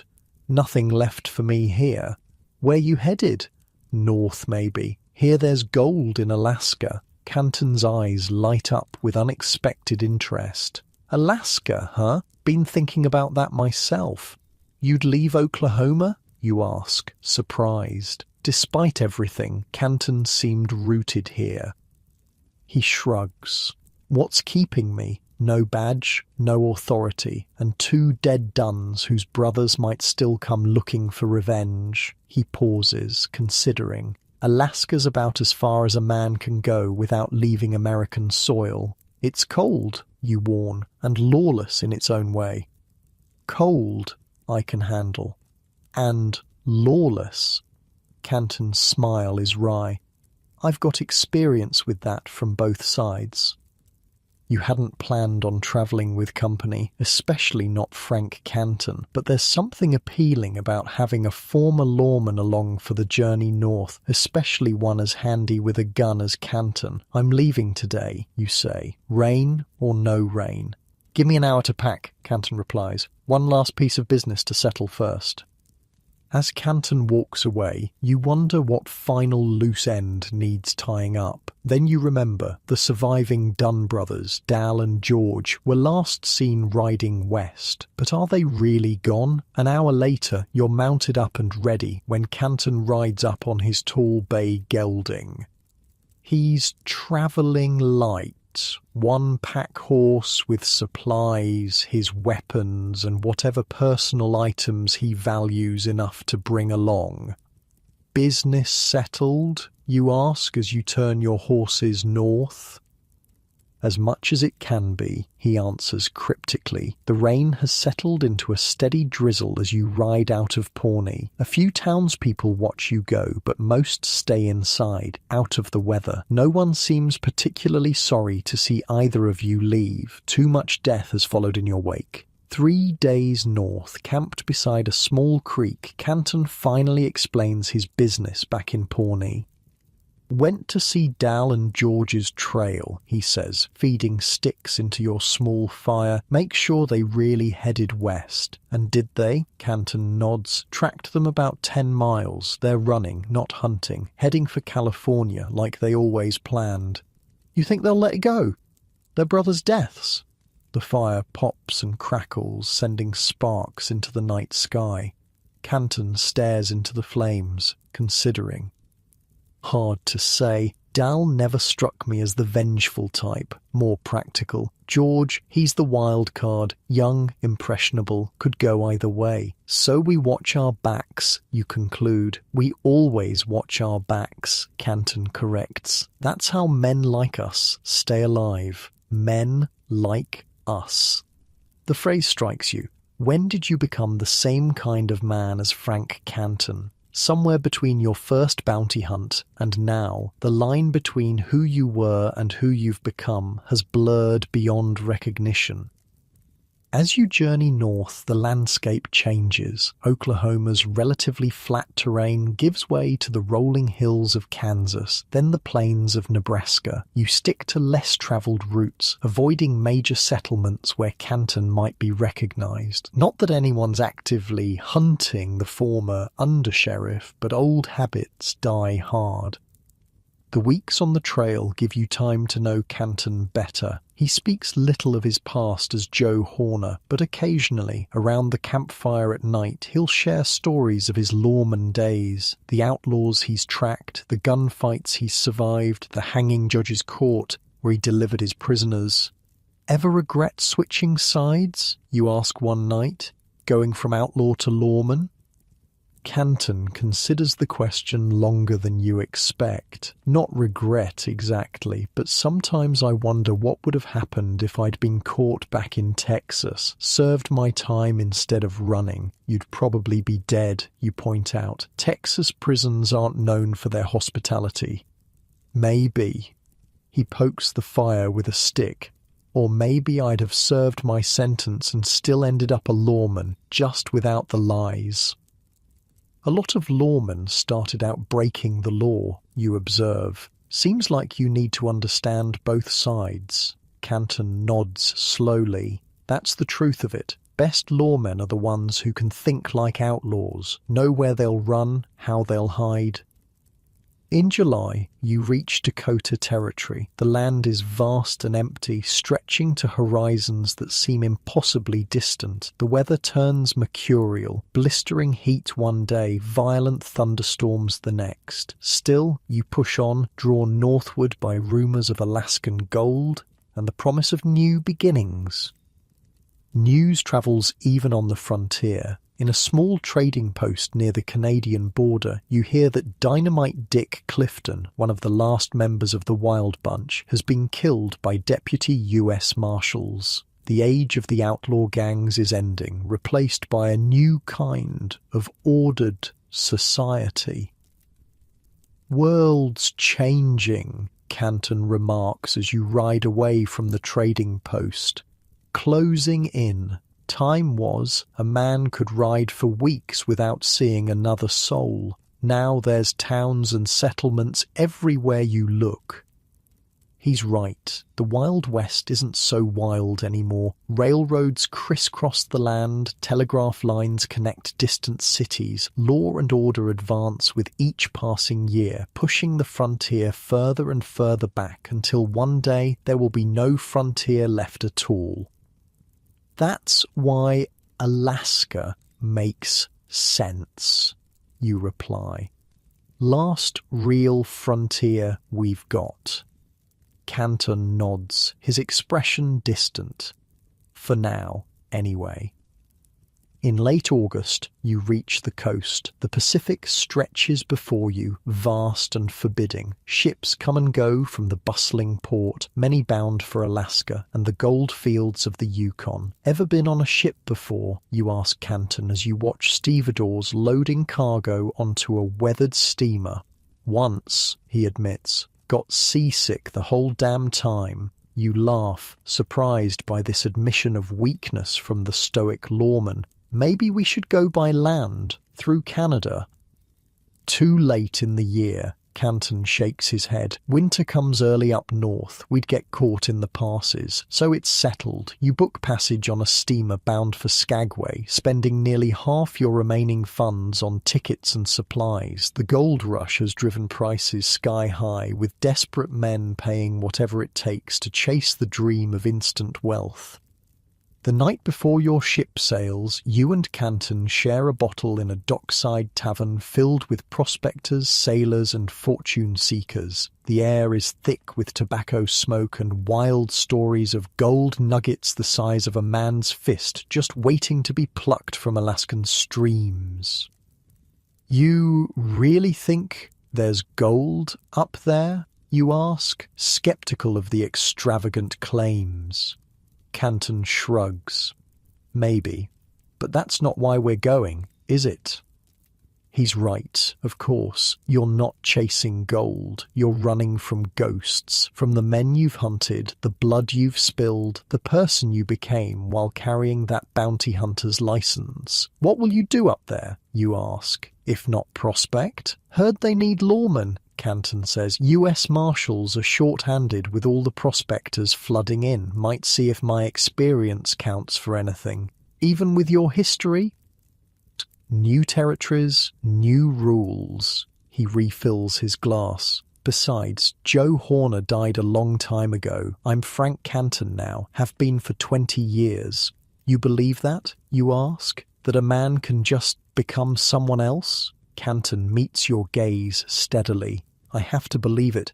Otherwise, what was it all for? Morning brings a steel-grey sky and choppy seas. Your ship, the Portland, looks smaller and more weathered in daylight than it did in the harbour's evening shadows. Still, it's your passage to a new life, whatever that might be. As you wait to board, a commotion erupts further down the dock. Raised voices, then a flash of movement as someone breaks from the crowd, running toward the ships. Behind him, men in pursuit, one wearing a lawman's badge.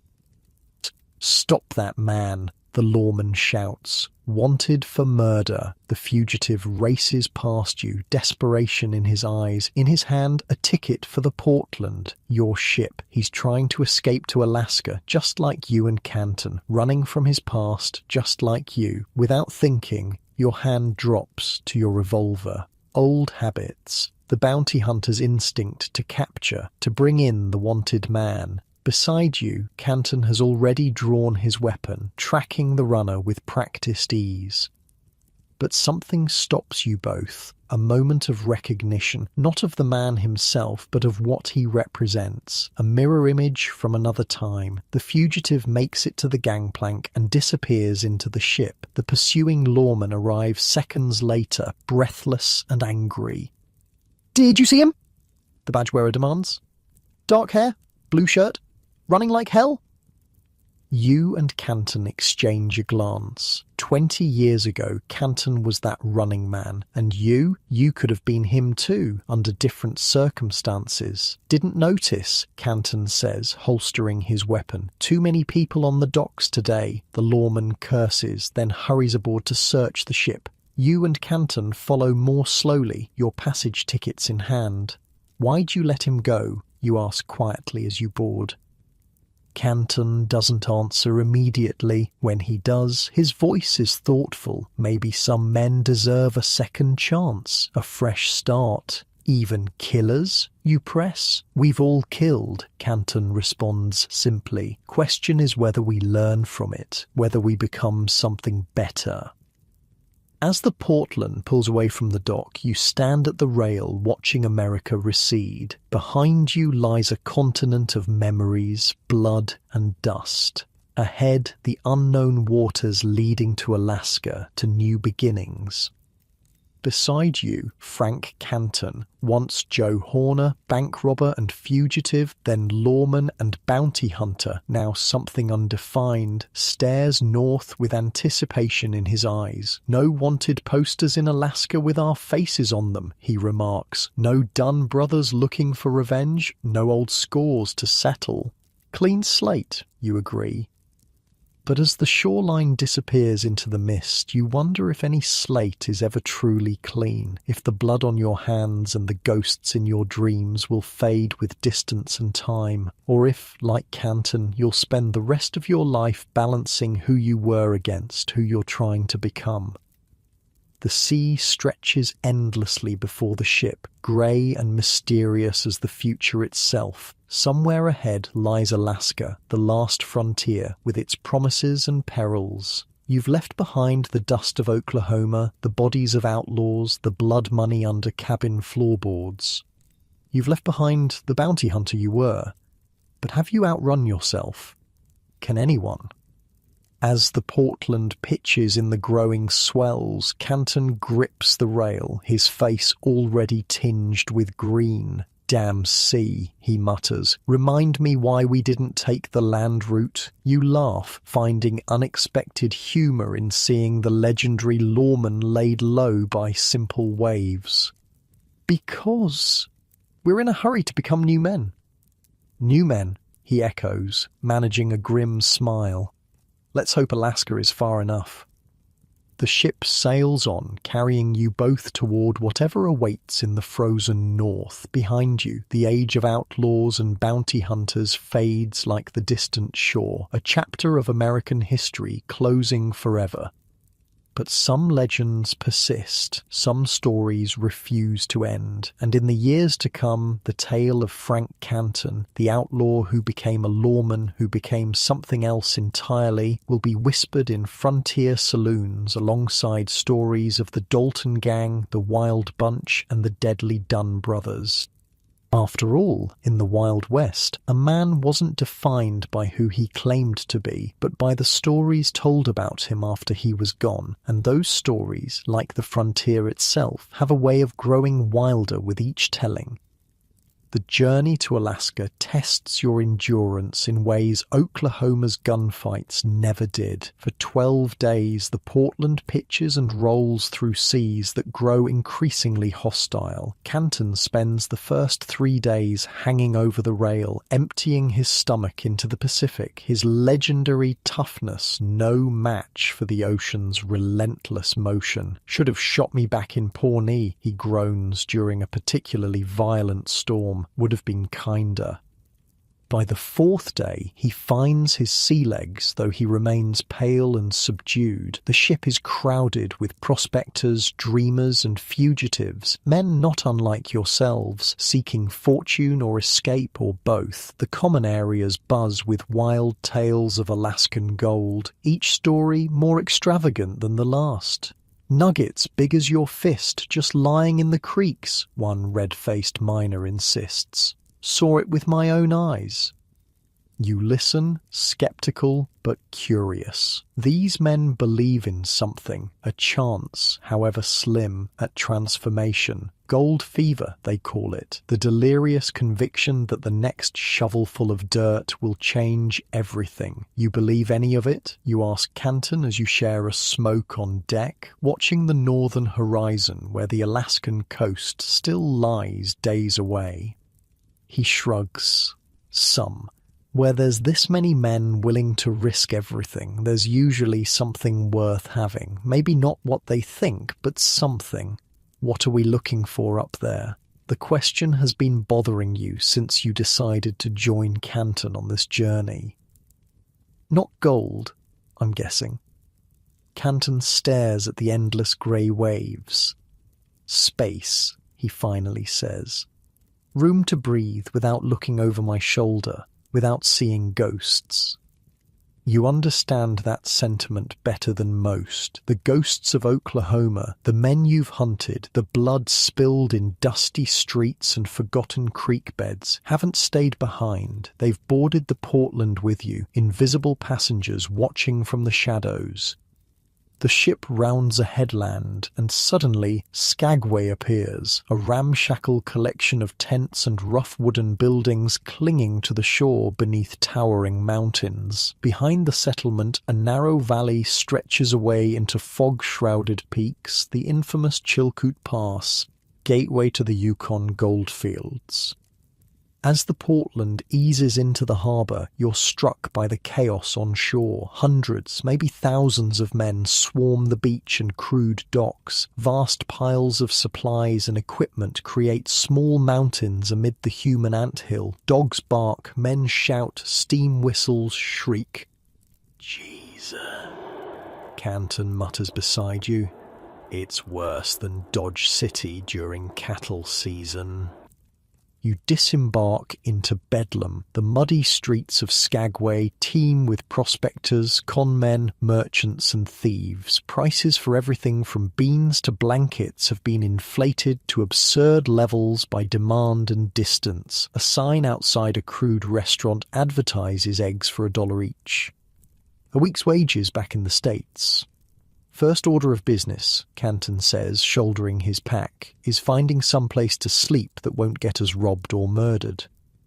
It takes hours of searching, but you eventually secure a corner in a massive tent that serves as a hotel of sorts. 50 canvas cots crammed together, each renting for the price of a decent room in San Francisco. Privacy is non-existent, security a joke. We'll need something better before winter, you observe, stashing your few belongings under the sagging cot. Temperatures already dropping at night.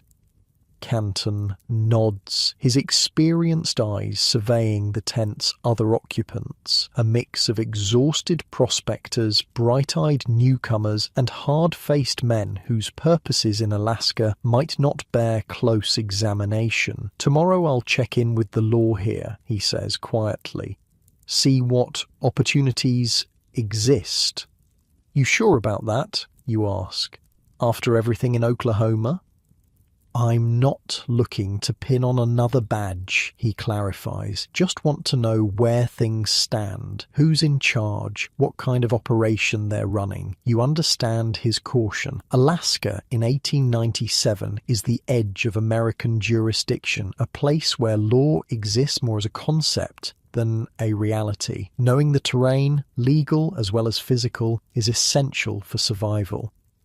The next morning, you explore Skagway while Canton makes his inquiries. The town is barely controlled chaos, a frontier boomtown exploding with the sudden influx of gold seekers. Saloons and gambling halls operate day and night. Merchants hawk outrageously priced supplies to greenhorns who don't know any better. Religious missionaries compete with prostitutes for attention on street corners.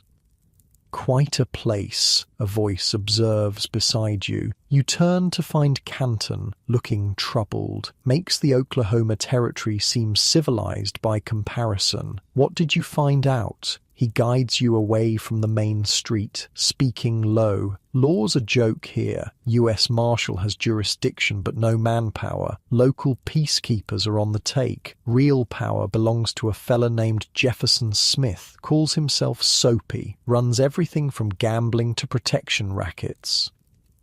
Sounds familiar, you remark. Every frontier has its version. Difference is, back in Oklahoma, there were enough legitimate lawmen to keep things balanced. Here, Canton shakes his head. Smith's got this place locked down tight, even controls the mail and telegraph. That evening, you witness Soapy Smith in action. The self-proclaimed King of Skagway holds court in the largest saloon, a tall man with a neat goatee and cold, calculating eyes. His gang of supporters, the Soap Gang, keeps order according to their boss's whims. You watch a prospector beaten bloody for questioning the fairness of a card game, then dragged away when he can no longer stand. No one intervenes. No one even seems surprised.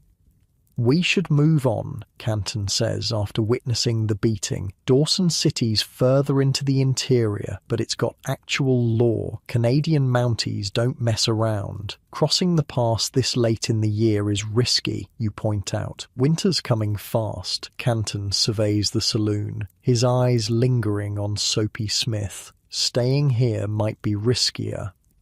The decision is made for you 3 days later. Canton returns to your tent hotel with news that chills you despite the warm September afternoon. "Saw George Dunn on Front Street," he says without preamble. "He's here." The name hits like a physical blow. "You sure?" "It was him. Older. Bearded now. But it was him. He didn't see me." Your mind races. George Dunn, youngest of the brothers, in Skagway. It can't be coincidence. The Dunns had talked about California, not Alaska.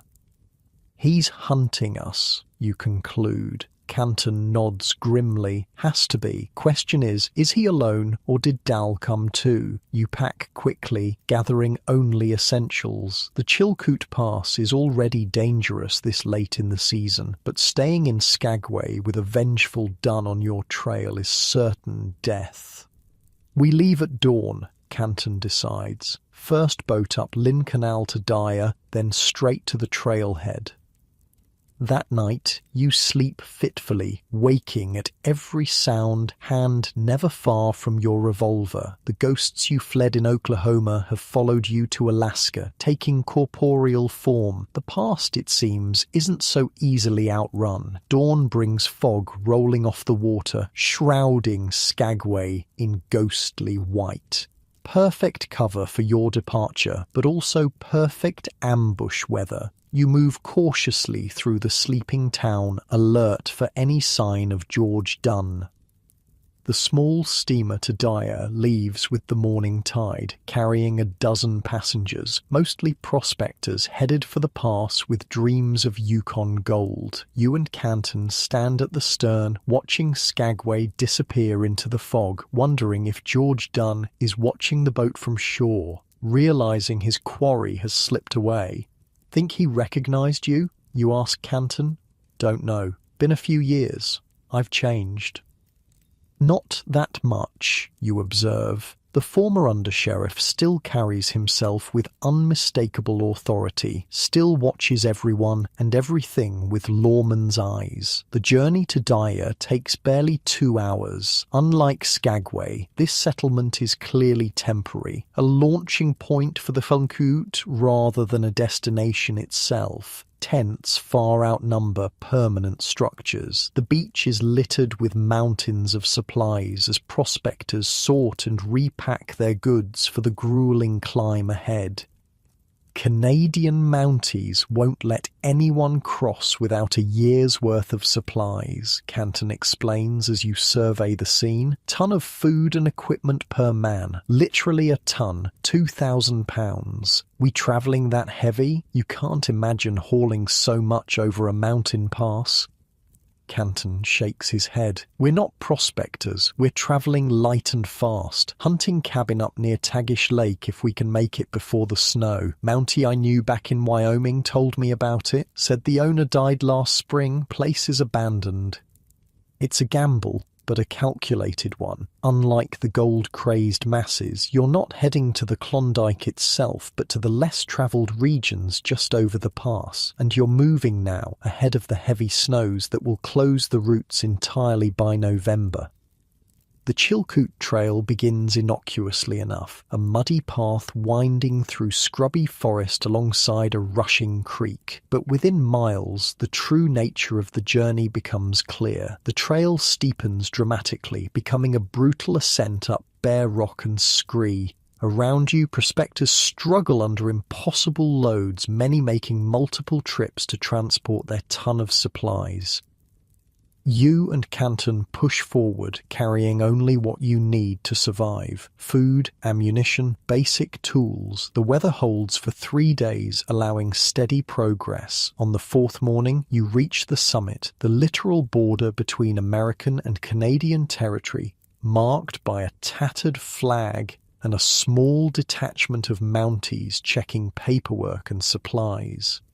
"Purpose in Canada?" a red-coated officer asks, studying your minimal packs with suspicion. "Hunting and trapping," Canton answers smoothly. "Got a cabin near Tagish." The Mountie frowns. "Most men are heading to the gold fields." "Most men are fools," Canton replies, with just enough humour to avoid offence. "After a brief inspection of your supplies, deemed barely adequate by the Mountie standards, you're allowed to pass." The Canadian side of the Chilkoot descends toward a chain of lakes, Lindeman, Bennett, Tagish, that form the headwaters of the Yukon River. The weather turns as you begin the descent. Snow flurries dance around you, driven by an Arctic wind that cuts through clothing like a knife. The temperature plummets as afternoon fades toward evening. "Need shelter," Canton shouts over the rising gale. "Storm's coming fast." You take refuge in a crude shelter built by previous travellers, little more than a three-sided lean-to of logs and branches, but enough to block the worst of the wind. As darkness falls, the snow intensifies, blanketing the world in white silence. "If George Dunn is following, this'll slow him down too," you observe, feeding small branches into your meagre fire. Canton nods, his face grim in the flickering light. "Unless he was already on the trail ahead of us." The possibility hangs between you like the smoke from your fire. If Dunn somehow anticipated your escape route, he could be waiting ahead, perhaps at the very cabin you're aiming for. "We'll take turns watching tonight," you decide, checking your revolver by feel. The familiar weight is reassuring in this alien landscape of snow and darkness. Morning brings clearing skies and a transformed world. Everything, trees, rocks, the trail itself, lies buried under 6 inches of fresh snow, beautiful but treacherous. The descent becomes a slow, slippery ordeal, each step carrying the risk of a twisted ankle or worse. It takes 3 more days to reach Lake Bennett, where a small settlement has sprung up around a sawmill. Here, prospectors who've conquered the Chilkoot pause to build boats for the final leg of their journey to the Klondike. The lakefront buzzes with activity despite the late season. Men working frantically to finish their vessels before ice closes the water route. You and Canton rest here for a day, gathering information and supplies. The cabin you're seeking lies 2 days' journey east of the main route, accessible by a trapper's trail that branches off near the northern end of Tagish Lake. "Not many heading that way," a grizzled boatbuilder tells you when asked about the trail. "Nothing there but wilderness, no gold." "That's what we're counting on," Canton replies. You leave Bennett the next morning, following the eastern shore of the lake. The established trail is well travelled enough to be clear despite the recent snow. Other travellers, mostly late-season prospectors rushing to beat winter, pass you heading north. None show any particular interest in you and Canton, for which you're grateful. 2 days later, you reach the junction where your path diverges from the main trail. The trapper's route is barely visible, a faint depression through the forest, already filling with fresh snow from flurries that come and go throughout the day. "Not much traffic this way?" you observe, studying the unmarked snow. "Good," Canton says. "Less chance of running into Dunn by accident." You make camp early, gathering extra firewood for what promises to be a cold night. The temperature has been dropping steadily as October advances. Ice already forms along the lake edges each night, melting reluctantly under the brief daylight. "How much further to the cabin?" you ask as you share coffee and jerky beside the fire. "Day and a half, if the directions are good," Canton replies, studying a crude map drawn for him by the Wyoming Mountie. "Should reach Tagish Lake by midday tomorrow, then follow the shore east to a creek. Cabins upstream about 2 miles. Sleep comes quickly after the long day's trek, but sometime in the darkest hours, you jerk awake, heart racing. Something pulled you from sleep, a sound, a sense of wrongness. Beside you, Canton is already alert, rifle in hand. "What is it?" you whisper. He shakes his head, listening intently. For long minutes, nothing disturbs the night except the soft sigh of wind through pine branches. Then, faintly, the snap of a twig breaking under weight. Something or someone is moving in the forest nearby. Canton touches your arm, points to the right, then to himself, then left. The message is clear. Circle in opposite directions. Flank whatever's out there. You nod, drawing your revolver as you slip into the darkness beyond the dying fire's glow. The forest is a maze of black tree trunks against slightly less black snow. You move carefully, placing each foot to avoid twigs or frozen leaves that might betray your position. The cold air burns your lungs, but you breathe shallowly, minimizing sound. Another twig snaps, closer now. You freeze, straining your eyes against the darkness. A shadow moves between trees, roughly man-shaped, too large for a wolf, too deliberate for a deer. You raise your revolver, tracking the figure's progress. The blast of a rifle shatters the night. The muzzle flash briefly illuminates Canton's grim face and a larger shape that crumples to the ground with a very human cry of pain. You rush forward as Canton approaches the fallen figure, rifle still trained on the man writhing in the bloodstained snow. "Got him in the leg," Canton says tersely. "Check if he's armed." You kneel beside the wounded man, quickly locating and removing a revolver from his holster. Only then, in the faint starlight filtering through the trees, do you recognize the face contorted with pain. "It's not done," you tell Canton. "Never seen him before." The stranger glares up at you, clutching his bleeding thigh. "Bastards shot me," he gasps. "I ain't done nothing to you." "You were sneaking around our camp in the middle of the night," Canton observes coldly. "Not the behavior of an innocent man. Was just looking for food," the man insists. "Been lost 3 days, separated from my partners on the trail." His clothes support the story, tattered, filthy, showing signs of hard travel and exposure. Still, caution keeps your guard up. The Yukon Trail is full of desperate men, and desperation breeds both lies and violence.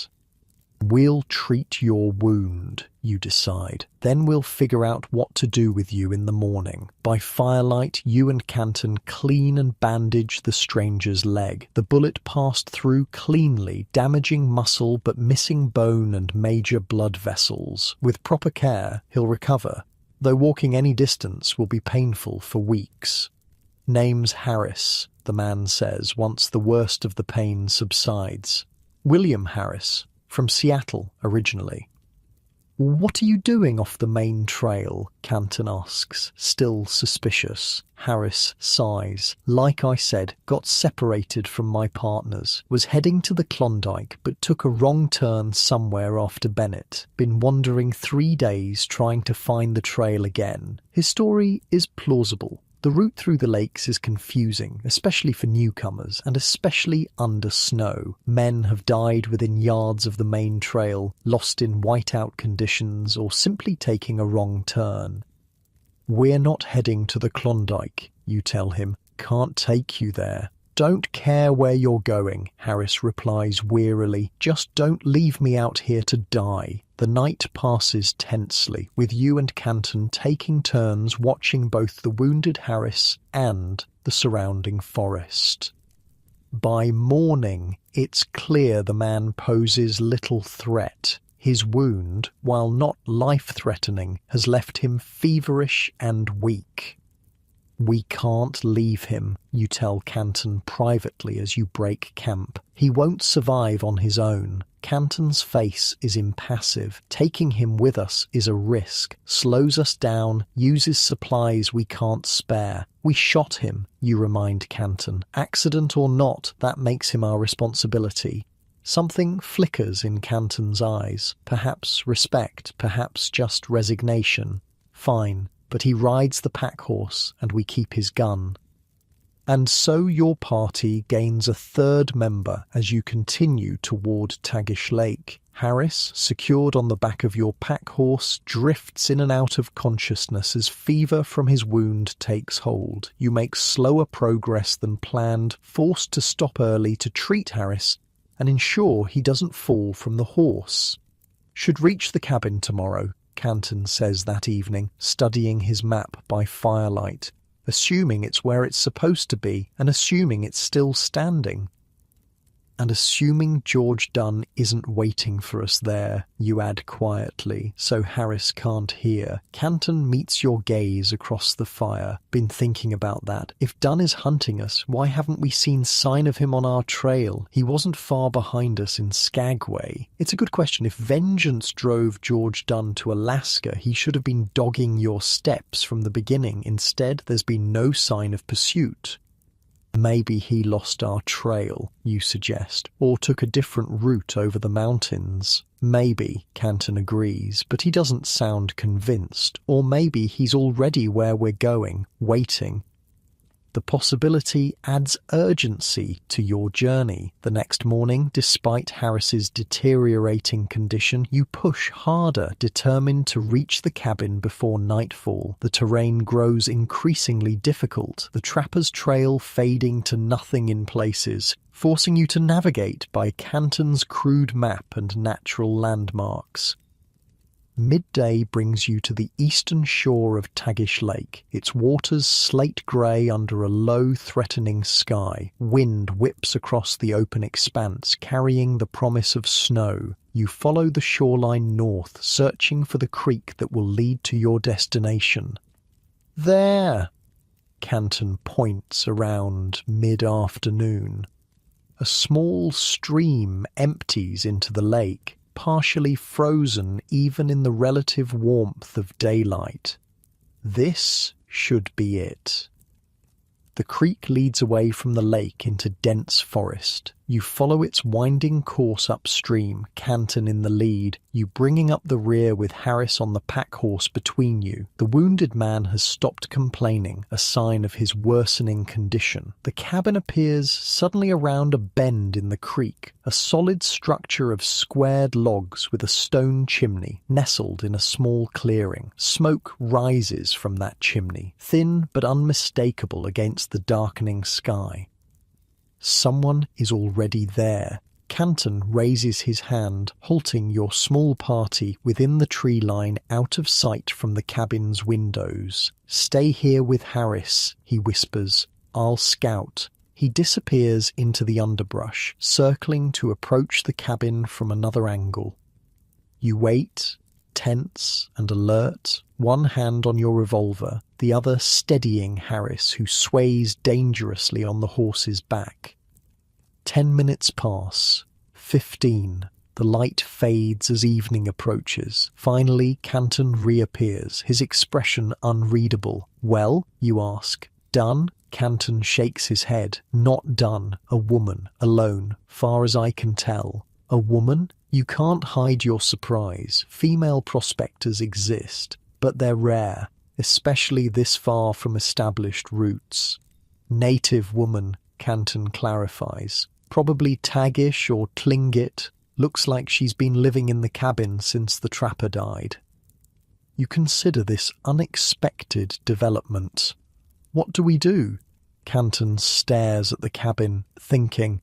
We approach openly. No sneaking. Show we're not a threat. He glances at Harris, now barely conscious. And we've got a wounded man who needs shelter. Might help our case. The decision made, you lead the pack horse into the clearing, approaching the cabin with deliberate, unthreatening movements. Canton walks ahead, rifle pointed at the ground, hands visible. The cabin door opens before you're halfway across the clearing. A woman appears, holding a rifle with the confidence of someone who knows how to use it. She's middle-aged, dressed in a mixture of native and European clothing. Her dark eyes assess your party with cautious intelligence. "Stop there!" she calls in accented but clear English. "What do you want?" "Shelter," Canton responds simply. "We have a wounded man, and winter's coming." She studies you for a long moment, her gaze lingering on Harris slumped over the horse. Finally, she lowers her rifle slightly. Come closer, slowly. You advance until you stand before the cabin steps. Up close, you can see the woman's face bears the weathered marks of a hard life on the frontier. "I am Casca," she says. "This was my husband's cabin. He died last spring." "The trapper," Canton realizes. "You're his widow." She nods. "You know of him?" "A Mountie told me about this place, said it might be abandoned." Canton gestures to Harris. "Our friend needs help. We can pay." Casca's eyes narrow. "I don't need money, but I need many things before winter. Ammunition, coffee, medicine." She looks pointedly at Harris. "Your friend may die without proper care. We'll share what we have," you offer, "and help with hunting, repairs, whatever's needed." She considers this for a moment, then steps aside from the doorway. "Bring him in, but understand, this is my home. You are guests only." As you help Harris from the horse and into the cabin's unexpected warmth, you realize you've found something rare in this harsh land. Not just shelter, but perhaps an ally. Someone with knowledge of the country. Someone already established. Someone who might help you and Canton truly disappear from the ghosts of Oklahoma, including George Dunn, wherever he might be. The cabin's interior is simple but well kept. A stone fireplace dominates one wall, its crackling flames pushing back the gathering evening chill. Furs and woven mats cover the packed earth floor. Dried herbs and meat hang from the ceiling beams. It smells of wood smoke, pine, and unfamiliar cooking spices. "Put him there," Casca directs, pointing to a pallet near the fire. "I will look at his wound." As you settle Harris onto the pallet, Canton brings in your minimal supplies. Outside, the first flakes of new snow begin to fall, driven by a wind that moans through the surrounding pines like a living thing. You've reached shelter just in time. Winter has arrived in earnest, sealing you into this unexpected sanctuary with a wounded stranger and a widow who regards you with cautious tolerance. And somewhere out there, perhaps, George Dunn still searches for the men who killed his brothers, but for now at least, you're safe. The ghosts can't follow through the blizzard that's building outside. At least that's what you tell yourself as darkness falls over the Yukon wilderness. Winter descends on the Yukon with brutal finality. For 3 days after your arrival at Casca's cabin, snow falls continuously, piling in drifts taller than a man. The temperature plummets until spit freezes before it hits the ground. The creek beside the cabin vanishes beneath ice thick enough to walk on. The world contracts to the cabin's 4 walls, the glow of the fire, and the small routines that fill each day. Harris's condition improves slowly under Casca's care. She treats his wound with poultices of crushed herbs and pine resin that smell terrible but draw out the infection. His fever breaks after 5 days, and gradually colour returns to his face. "Lucky," she pronounces one morning, checking his bandages. "Bullet clean through, no bone." Canton spends his days chopping firewood, hunting when the weather permits, and repairing weak spots in the cabin's construction. You help where needed, learning from both Canton and Casca how to survive in this harsh environment. It's a different kind of education than tracking outlaws across Oklahoma territory, but no less essential. Casca proves to be a woman of few words but deep knowledge. Born to a Tagish mother and Tlingit father, she navigates between native traditions and the ways of white settlers with practiced ease. Her late husband, a French-Canadian trapper named Beaumont, taught her English and how to deal with the outside world. In return, she showed him how to survive in a land that kills the unprepared. My people have lived here since before time, she tells you one evening as she teaches you to repair snowshoes. We know the patterns, when to gather, when to hunt, when to be still. White men come rushing, always rushing. Many die because they do not listen to the land. The cabin settles into a rhythm as November yields to December. Outside, daylight shrinks to a brief dim glow at midday. Inside, the four of you form an unlikely community. Harris, once recovered enough to move around, proves surprisingly useful. A former carpenter with skills perfectly suited to cabin improvements. "Never thought I'd end up here," he confesses one night as you share coffee by the fire. "Came north for gold like every other fool. Now I'm just grateful to be alive." "What will you do when spring comes?" you ask. He shrugs. "Don't know. Can't work a gold claim with this leg. Might try to reach Dawson, find carpentry work. Hear they're building a proper town there."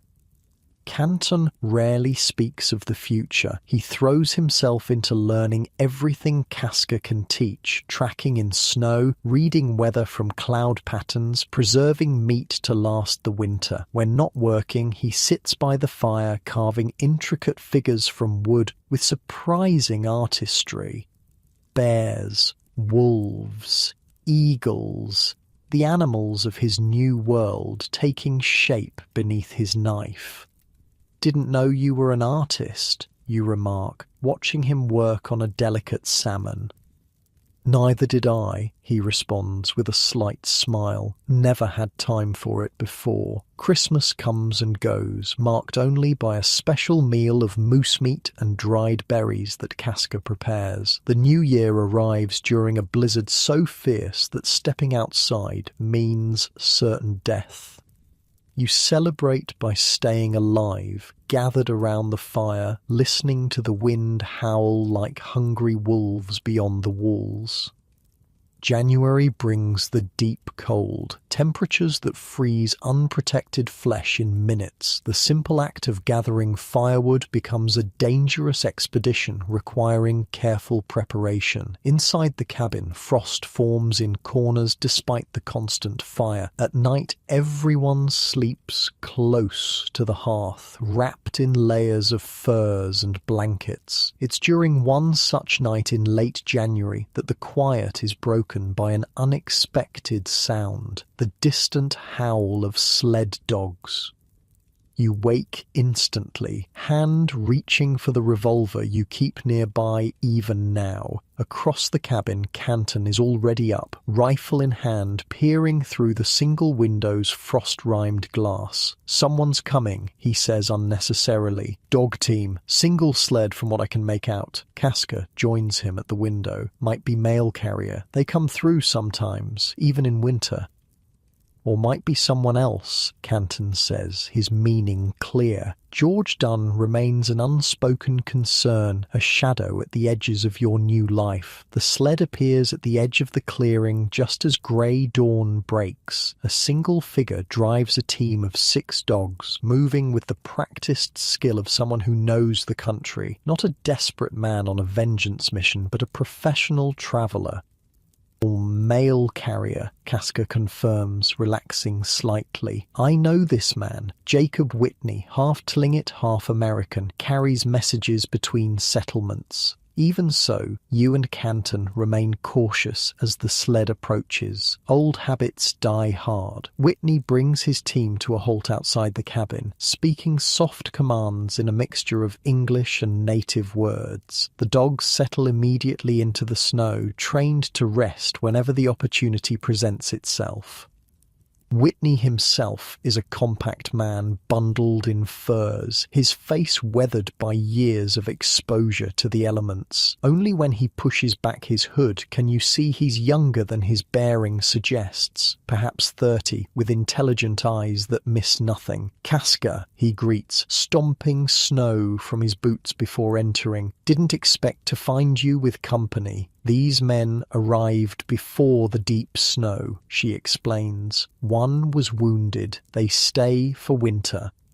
Whitney nods, accepting this with the frontier's pragmatic attitude toward unusual situations. He carries a small pouch of mail, mostly official communications between settlements, but occasionally personal letters that find their way along the wilderness routes through sheer determination.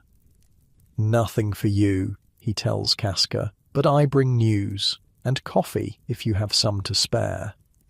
Over steaming cups, Whitney shares what information he carries from the outside world. The gold rush continues despite winter's grip, with thousands still pouring into Dawson City and the Klondike. Skagway remains under Soapy Smith's control, though rumors suggest federal authorities may finally intervene. "And there's been trouble on the pass," Whitney adds. 3 men found frozen 2 weeks back. Got caught in a storm, seems like. "Anyone know who they were?" Canton asks, his voice carefully neutral. Whitney shrugs. "One had papers, George something. Dunn, I think. Other 2 were strangers to these parts." The name falls like a stone into still water. George Dunn, dead on the Chilkoot. The last of the brothers who'd sworn vengeance against Frank Canton. "Dunn?" Canton repeats softly. "You're certain?" "That's what the Mounties said." Whitney studies Canton with sudden interest. "You knew him?" "Crossed paths," Canton says vaguely, "back in the States." The conversation moves on, but later, when Whitney has departed to continue his rounds, you and Canton sit by the fire processing this unexpected news. "So that's it," you say finally. "George Dunn never made it over the pass." Canton stares into the flames. "He wasn't hunting us at all. Just another gold seeker who took the same route north." Coincidence, you wonder. Seems hard to believe. Or maybe Canton's expression is unreadable, or maybe he was following us and the mountain took care of him before he found us. Either way, the threat that's hung over you since Skagway is gone. The last Dunn brother lies buried in a frozen grave on the Chilkoot Pass. Another victim of the merciless northern wilderness. The vendetta that began in the dust of Oklahoma Territory has ended in the snow of Alaska. Does it change anything, you ask, for your plans? Canton considers this. Don't know that I had plans beyond survival, getting through winter. After that, he shrugs. The world's different up here, simpler in some ways, harder in others. But no one looking to hang Joe Horner, you observe. A ghost of a smile touches his lips. There's that. February brings deeper cold, but more frequent clear days. The northern lights dance across the night sky in ribbons of green and purple, so vivid they seem close enough to touch. During daylight, which grows longer with each passing week, you venture further from the cabin, learning the surrounding territory, setting traps for small game, becoming part of this land in ways you never connected with Oklahoma. Harris proves more resilient than expected. By March, he's walking with only a slight limp, eager to make himself useful. He repairs the cabin's roof, builds proper shelves and a table, constructs snowshoes that even Casca admits are well made. Man could make a good living in Dawson, she observes, watching him work. They need builders there. Canton, too, has found unexpected purpose. His wood carvings grow more elaborate and beautiful. Casca suggests he might trade them to coastal tribes who value such artistry. For the first time since you've known him, he speaks of the future with something approaching enthusiasm. Thinking I might try for a marshal's position in Dawson come spring, he tells you one day while you're checking traps together. Heard they're looking for experienced men. Back to law work, you ask, surprised. Even after everything, he nods. It's what I know, what I'm good at. And up here, no one cares who I was before, only matters what I can do now. What about your past catching up again? Canton surveys the vast white landscape stretching to distant mountains. Let it try to find me here. April brings the first real thaw. The creek ice cracks with sounds like gunshots. Snow recedes from south-facing slopes, revealing glimpses of brown earth. Birds return from their winter migrations, filling the air with calls not heard for months. With spring comes decisions about the future. Harris is determined to reach Dawson City when the trails clear. Canton seems likely to follow the same path, drawn by the possibility of pinning on a badge again in a place where Frank Canton's reputation, good or bad, been.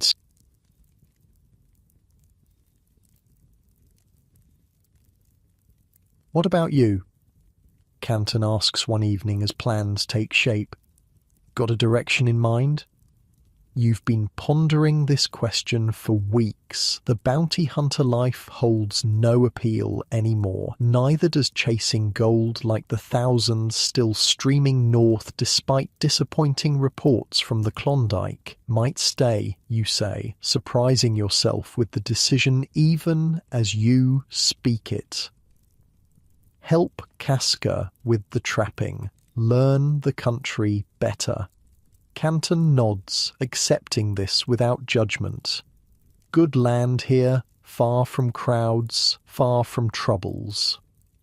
Casca, overhearing, gives you a measuring look. Trapping is hard work, lonely work, not for men who need excitement. Had enough excitement, you tell her, looking for something quieter. She seems satisfied with this answer. Later, she shows you how to repair a damaged trap with materials at hand. Another small piece of knowledge passed from someone who truly understands this unforgiving land.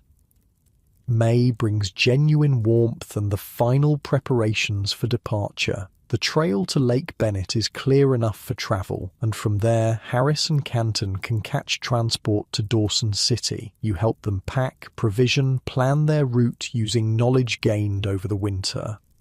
The night before they leave, you sit late around the fire, sharing the last of a whiskey bottle Harris had somehow kept intact through all his travels.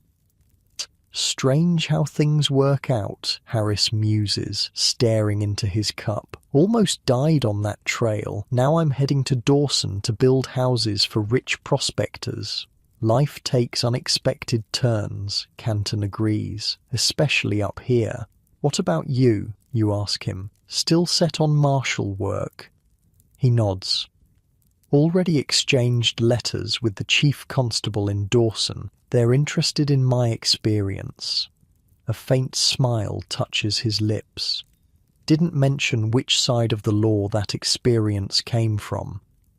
Joe Horner stays buried, you observe. Joe Horner died in Texas, Canton corrects. Long before Alaska, the man heading to Dawson is just Frank Canton, nobody special.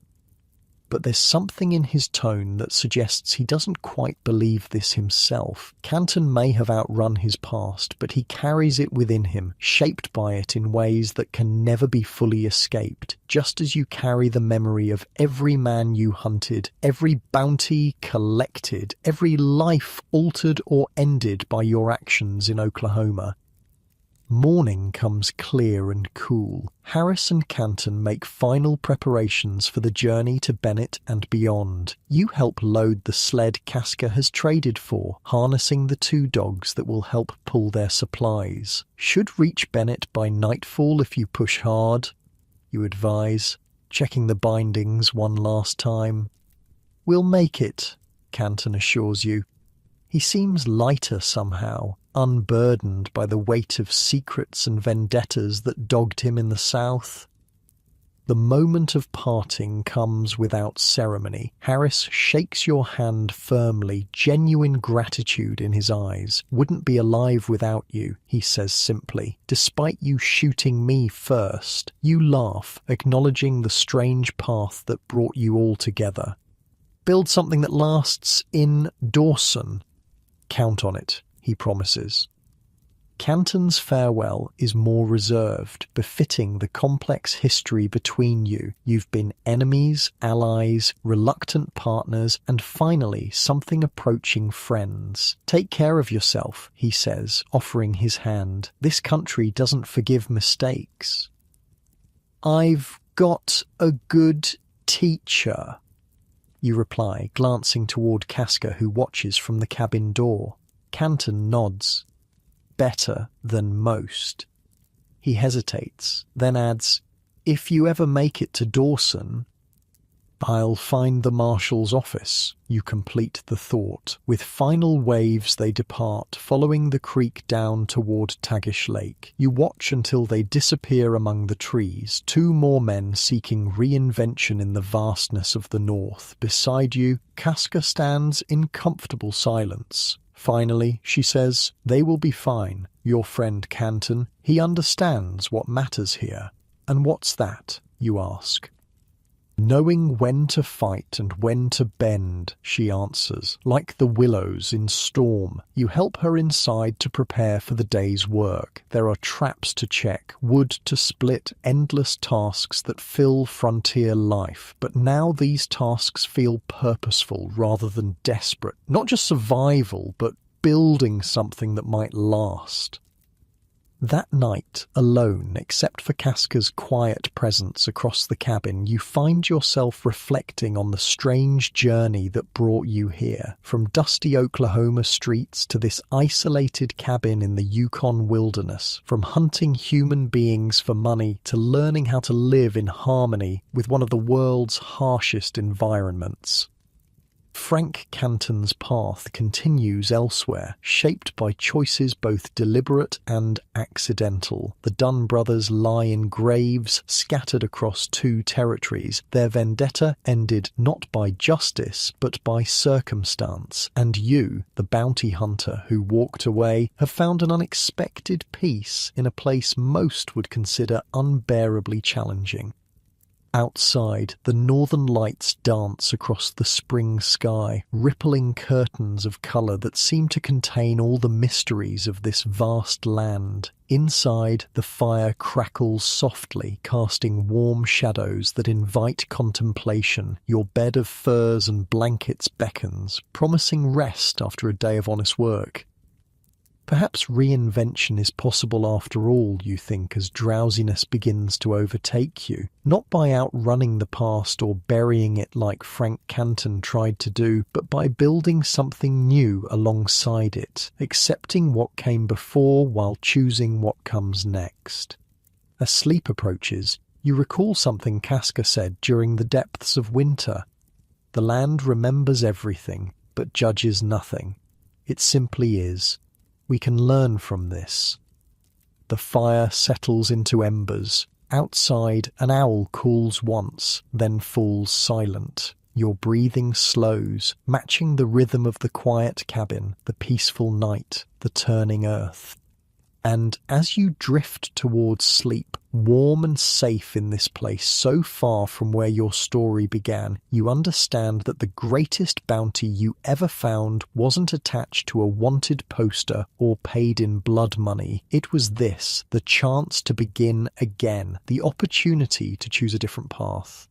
The simple gift of tomorrow, unmarked by yesterday's mistakes. Your eyes grow heavy, your thoughts gentler, more distant. The tensions of the day release one by one like stars fading at dawn. And finally, sleep claims you fully, deep and restful in this cabin that has become, against all odds, something like home.